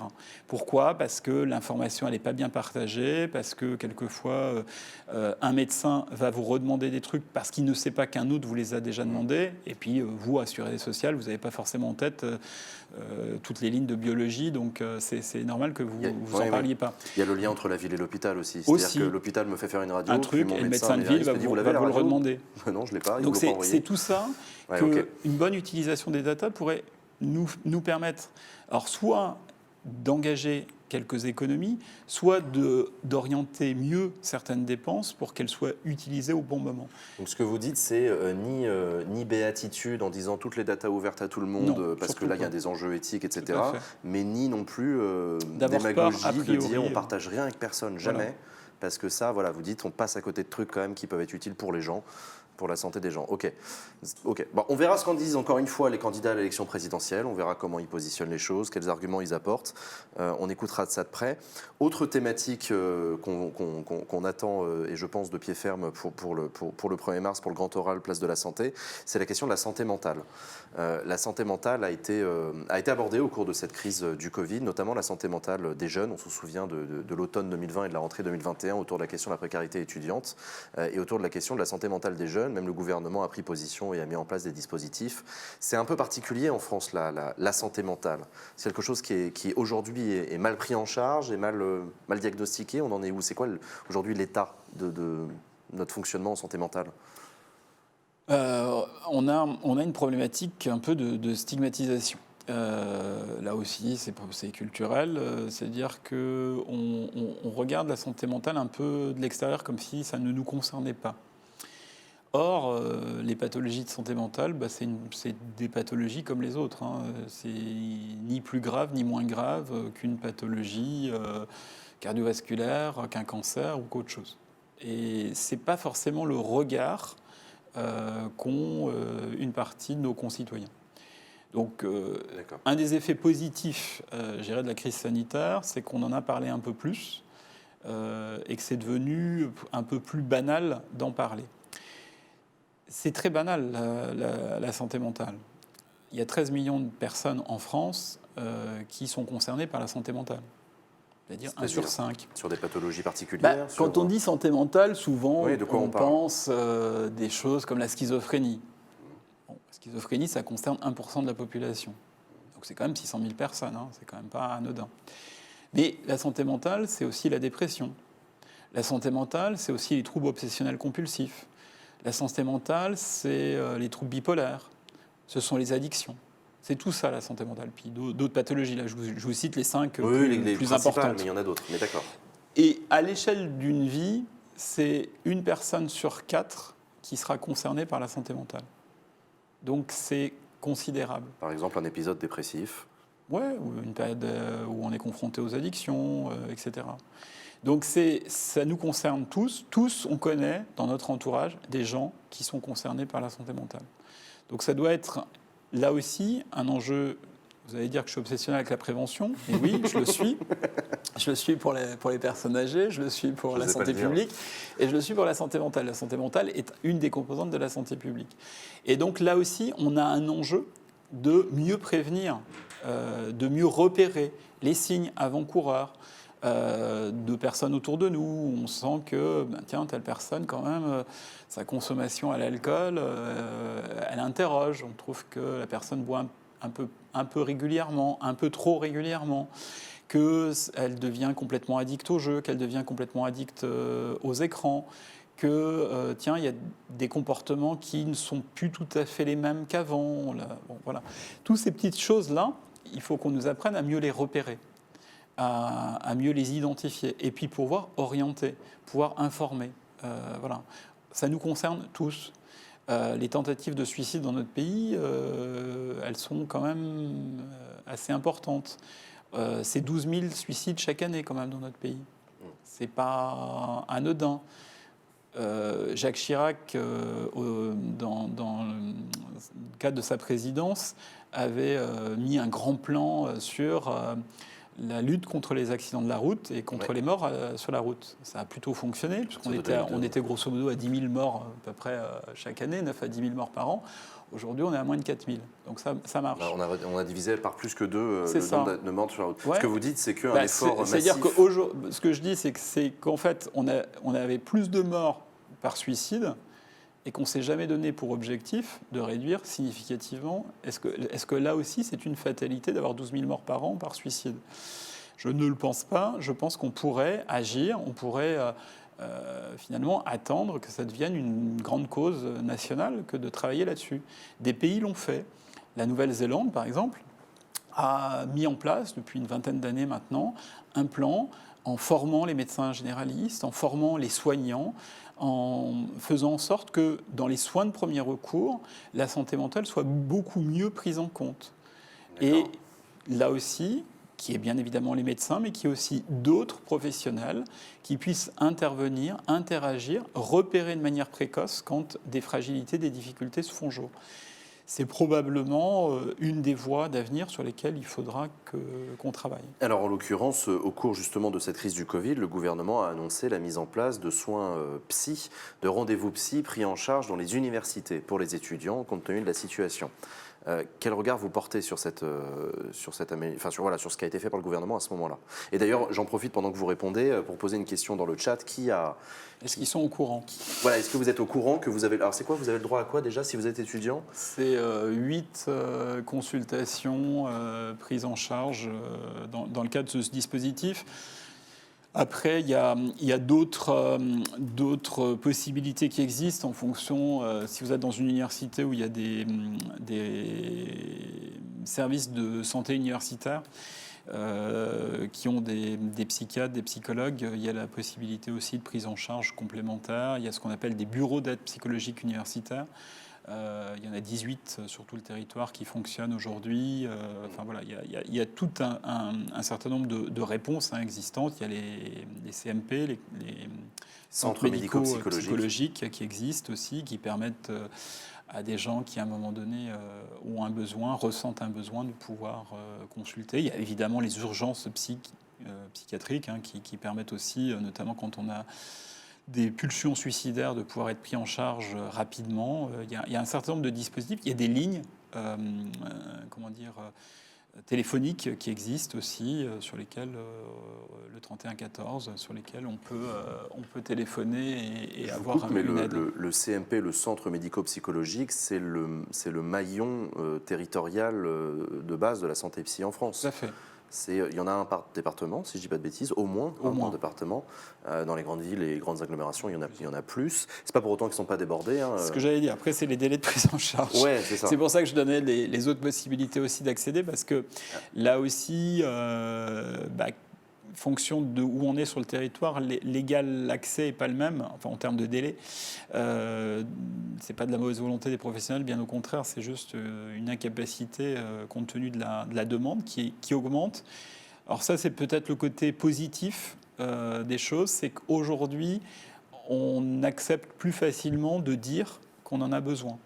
On voit notamment sur les publics les plus jeunes, il y a des vraies ruptures générationnelles en la matière. C'est plus facile à des gens de 25-30 ans de dire qu'ils ont besoin, ponctuellement ou durablement, d'un soutien, d'aller voir un psy, que des gens qui ont 60-65 ans. C'est intéressant, ça. Il y a une rupture générationnelle dans le bon sens, si je puis dire. C'est-à-dire que voilà, les jeunes... on accepte d'en parler. On accepte d'en parler, alors que c'est un peu plus tabou encore peut-être pour des personnes plus âgées. Alors, il y a deux choses différentes. Les femmes en parlent plus facilement, acceptent plus facilement de dire qu'elles en ont besoin que des hommes, en général.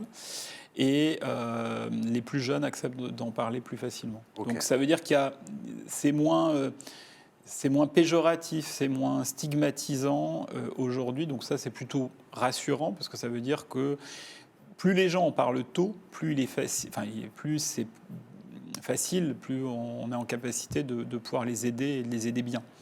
Donc il ne faut pas, voilà, quand on est confronté à une difficulté, qu'on la ressent, quelquefois, malheureusement, la difficulté est tellement importante que la personne ne s'en aperçoit même pas. Donc il n'y a que l'entourage qui peut l'y aider à en prendre conscience. Donc ça, c'est une des vraies difficultés. Et c'est pour ça que les plans qui sont envisagés de formation premier secours en santé mentale sont aussi importants. C'est pour que l'entourage puisse être un peu un réseau de vigie, finalement. Oui, d'accord. Est-ce que vous avez des exemples de prise en charge dans d'autres pays justement sur la santé mentale, parce que bon, encore une fois, on est très nombriliste, mais c'est peut-être l'occasion d'une élection présidentielle. Je vous parlais tout à l'heure de la Nouvelle-Zélande, parce que ouais. c'est vraiment un exemple de prise en soin, de soins intégrés qui me semble extrêmement intéressant. Il y a des pays d'Europe du Nord, comme la Suède, aussi, qui ont des modalités de prise en charge beaucoup plus déconcentrées que nous, beaucoup plus territorialisées que nous, qui sont là aussi importants. Je vous disais tout à l'heure qu'on a un réflexe molécule médicament en France. Là encore, je vais prendre un exemple. Je vais prendre un exemple France-Allemagne. Je ne suis pas toujours pour les comparaisons France-Allemagne, mais de temps en temps, c'est quand même pas mal. L'Allemagne est quand même 4 à 5 fois moins médiquée que nous. En matière de santé mentale. De santé mentale, c'est voilà. Antidépresseurs, anxiolytiques, somnifères. Donc là aussi, probablement un recours à la molécule, et qu'on s'entende bien, je ne suis absolument pas contre la molécule, elle peut être absolument utile, voire indispensable dans un certain nombre de cas, mais le recours systématique, le fait d'y avoir recours trop longtemps aussi peut être quelque chose qui doit être questionné. Et là aussi, comment on fait la bonne articulation entre le médecin généraliste, le médecin psychiatre, et puis des prises en charge psychothérapiques de moyen et de long terme qui vont permettre à la personne d'aller mieux, d'aller durablement mieux, et puis de pouvoir reprendre pied dans sa vie. Il y a quelqu'un qui demande pourquoi ce réflexe de comparaison avec d'autres pays. Parce que ça peut être utile, enfin pour voir où on en est. Parce que c'est intéressant. Alors, ça ne veut pas forcément dire que tout est transposable chez nous, parce que les organisations ne sont pas les mêmes, parce que les cultures ne sont pas exactement les mêmes. Ouais.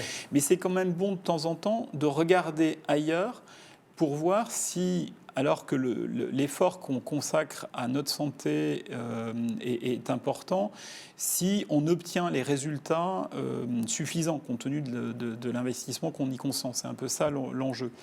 En santé mentale, il faut savoir, c'est un travail qui a été fait par l'Observatoire de la mutualité française en 2019-2020. 1 euro investi permet 1,90 € de dépenses en moins dans le système de santé. Parce que quelqu'un qui est porteur d'une pathologie de santé mentale, c'est des médicaments, bien évidemment, ce sont des consultations, mais c'est aussi des arrêts de travail, c'est aussi c'est de l'hospitalisation, c'est plein de dépenses supplémentaires. Donc plus on intervient tôt, plus on prévient le développement de pathologies de santé mentale, mieux bien évidemment la personne d'un point de vue humain va se sentir bien et l'enjeu de bien-être physique, psychique, social, environnemental est fondamental, mais plus aussi ça permet à la collectivité de faire des économies à moyen terme. Il y a un enjeu de gradation aussi. On en revient aussi à ce qu'on disait tout à l'heure, pas forcément santé mentale, mais ça s'applique aussi bien à la santé mentale. Comment dire, avant d'attendre que le trouble soit trop aigu et qu'on soit dans la nécessité vitale d'aller aux urgences psychiatriques, parce que ça peut arriver, une prise en charge qui peut être accompagnée, par exemple pour des gens de notre génération, par des outils digitaux, par une prise en charge, y compris sur Internet. On peut aider des personnes à s'en sortir, à prendre soin d'elles, faire juste une écoute parfois. Ça peut être au moment où on détecte le trouble. En milieu, par exemple, la prévention des risques professionnels, les risques psychosociaux, les risques en milieu de travail, par exemple. Ouais. Moi, dans mes activités mutualistes précédentes, j'ai développé un réseau d'écoutants, de psychologues du travail, pour intervenir dès que la difficulté arrive, pour éviter qu'elle ne se cristallise, qu'elle ne s'enquiste, qu'elle soit d'origine professionnelle et ou personnelle, parce que quelquefois les deux sont intriqués. Eh bien, c'est 3 ou 4 consultations, parce que le dispositif est conçu comme ça, qui va permettre de poser des mots, de poser un diagnostic, de pouvoir orienter la personne si elle a besoin d'une prise en charge de long cours, etc. Ça a permis à des milliers de personnels de l'éducation nationale d'éviter des difficultés beaucoup plus lourdes et donc d'aller un peu mieux et de pouvoir reprendre leur vie professionnelle dans des meilleures conditions. La régie, vous pouvez montrer, j'ai une data que vous avez sortie. 64% des Français déclarent avoir ressenti une souffrance psychique, avoir déjà ressenti. Oui. Donc c'est quelque chose de très courant. répandu, de très courant en réalité. C'est pas quelque chose qui nous concerne de manière exceptionnelle et c'est pas quelque chose qui concerne l'autre. Ça peut nous arriver, ça concerne forcément quelqu'un dans notre entourage. Donc c'est quelque chose qui doit nous préoccuper. L'OMS, dans sa définition de la santé, dans ce qu'on appelle la Charte d'Ottawa, a défini la santé comme le complet bien-être physique, psychique et social. Moi, j'ai l'habitude d'y rajouter environnemental, compte tenu de l'impact de l'environnement sur notre santé. Mais voilà, la santé psychique, elle est consubstantielle de notre état de bonne santé. Donc on doit y être particulièrement attentif et on doit y consacrer les ressources nécessaires. Le coût de la santé mentale par rapport à la richesse nationale, selon un certain nombre d'études, c'est-à-dire perte de productivité, coûts économiques liés au système de santé, etc., c'est 110 milliards chaque année. Vous avez créé un observatoire de la santé mentale, vous le disiez. On a créé cet observatoire pour suivre cela, pour faire porter un certain nombre de propositions, de préconisations, notamment avec l'Institut Montaigne, avec lesquels on a travaillé à l'époque. Et c'est quelque chose qu'on va bien évidemment suivre dans le temps pour voir comment on améliore. Parce que l'idée, c'est pas seulement de faire une photographie à un instant T, mais de voir comment aussi, via les politiques publiques, via l'action de prévention, etc., on peut améliorer ces indicateurs. Là aussi, on verra ce que nous en diront les candidats à l'élection présidentielle. Donc, je le rappelle, le 1er mars prochain, à partir de 9h du matin, à suivre sur ma chaîne. Je serai avec vous et on va suivre ce que feront comme proposition les candidats à l'élection présidentielle. Vous avez créé une conférence citoyenne dans le cadre de Place de la Santé. Je rappelle, Place de la Santé, c'est le nom de cette opération organisée par la Mutualité française pour l'élection présidentielle. Vous avez créé une conférence citoyenne. C'est quoi? C'est comme la Convention citoyenne pour le climat, mais en matière de santé? Oui, tout à fait. Alors, c'est 70 femmes et hommes qui sont représentatifs de la société française, qui ont été tirés au sort. Ouais. Et avec Respublica qui nous a accompagnés dans cette démarche-là, qui ont travaillé 3 week-ends, d'octobre à décembre, pour travailler autour de la question de l'aide, de l'entraide, des solidarités. Voir comment ils se représentaient la manière de conforter l'aide, l'entraide, les solidarités aujourd'hui, quels en étaient les freins, comment on pouvait faire davantage à leur niveau, à l'échelle de l'État, à l'échelle des organisations, associations, mutuelles, etc. Et donc il y a eu grosso modo 25 propositions qui ont été faites, que la mutualité est en train de travailler en ce moment pour voir celles que l'on reprend à notre compte et qu'on va du coup travailler à l'échelle du mouvement, à l'échelle des mutuelles. Et à l'occasion de notre congrès à Marseille en septembre prochain, on présentera un peu le résultat, alors qu'il ne sera pas un résultat finalisé, mais en tout cas, on va revenir vers la Convention citoyenne pour leur dire dans les 25 propositions, lesquelles on reprend complètement à notre compte, lesquelles peut-être on fait évoluer au regard du contexte, lesquelles ne relèvent peut-être pas de nous, mais plus des pouvoirs publics, mais qu'on pourrait intégrer dans notre plaidoyer, par exemple. On approche de la fin de cette émission. Éric Chenu, je le rappelle, donc Place de la Santé, je suis en partenariat avec la Mutualité française pour l'opération Place de la Santé. La régie, vous pouvez montrer mon écran parce que vous avez un site internet sur lequel vous avez analysé notamment les programmes des candidats, les programmes décryptés. Vous avez fait des infos, des intox sur ce qu'on peut entendre dans les médias parfois sur les sujets de santé, des opinions. Il y a des tribunes qui sont publiées de la part de tout un tas d'acteurs qui disent ce qu'ils en pensent. France. Le grand oral, donc je vous le rappelle, c'est dans 7 jours. Hein. Notez bien la date, regardez, vous pouvez même le rajouter dans votre agenda là, si vous voulez. Ce sera à suivre sur ma chaîne. Vous pouvez aussi participer, proposer votre contribution. N'hésitez pas à contribuer à la réflexion dans le cadre de la présidentielle. Je vous rappelle qu'on va se retrouver jeudi prochain pour une deuxième émission similaire à celle-ci. Une deuxième émission, je serai avec Séverine Salgado, qui est votre directrice générale, secrétaire générale ou directrice générale de la Mutualité française. De la Mutualité française, avec qui on fera une deuxième émission comme celle-ci, où on va rentrer dans le détail des programmes des candidats, de ce qu'ils proposent, etc.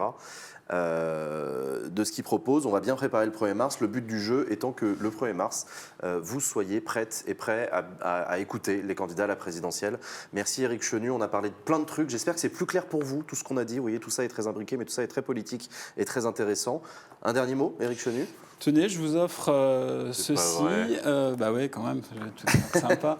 Voilà, c'est un petit opuscule, un petit livre que j'ai écrit en 2020. L'émancipation horizon de nos engagements mutuels, écrit par Éric Chenu, voilà, aux éditions de l'Aube. Qui vous permettra d'appréhender justement ce qu'est le parcours d'un militant en mutualité. Un militant mutualiste. D'un militant mutualiste, voilà, qui permet un peu de réfléchir à ce que sont les grands enjeux de notre société aujourd'hui, de notre République, de la manière de faire vivre des principes qui peuvent paraître un peu old school, mais qui sont, à mon avis, résolument modernes, comme l'universalisme aujourd'hui. Comment on fait vivre les solidarités dans l'universalisme, c'est quelque chose qui, j'espère en tout cas, alimentera les discours des femmes et des hommes politiques qui viendront le 1er mars, et puis au-delà, qui alimentera le débat public, parce que je pense qu'il faut plutôt veiller à élever le débat public, à essayer de permettre d'éclairer ses choix. C'est ce qu'on va essayer de faire tous ensemble. Et puis voilà, ça vous donnera l'occasion, si vous avez envie, d'approfondir le sujet et de me réinviter. Avec grand plaisir. Merci Éric Chenu pour ce cadeau. Merci à vous, chers amis, d'avoir suivi cette émission. Elle sera disponible en replay sur la chaîne YouTube Jean Massier Replay le plus vite possible. On va la mettre en ligne. C'est PEMF qui va s'en occuper comme à chaque fois. Merci à vous. Je vous donne rendez-vous jeudi avec Séverine Salgado à 11h du matin pour une deuxième émission comme celle-ci. On ira encore plus profondément dans les programmes des candidats. Merci Éric Chenu. Bonne fin d'après-midi à toutes. Au revoir.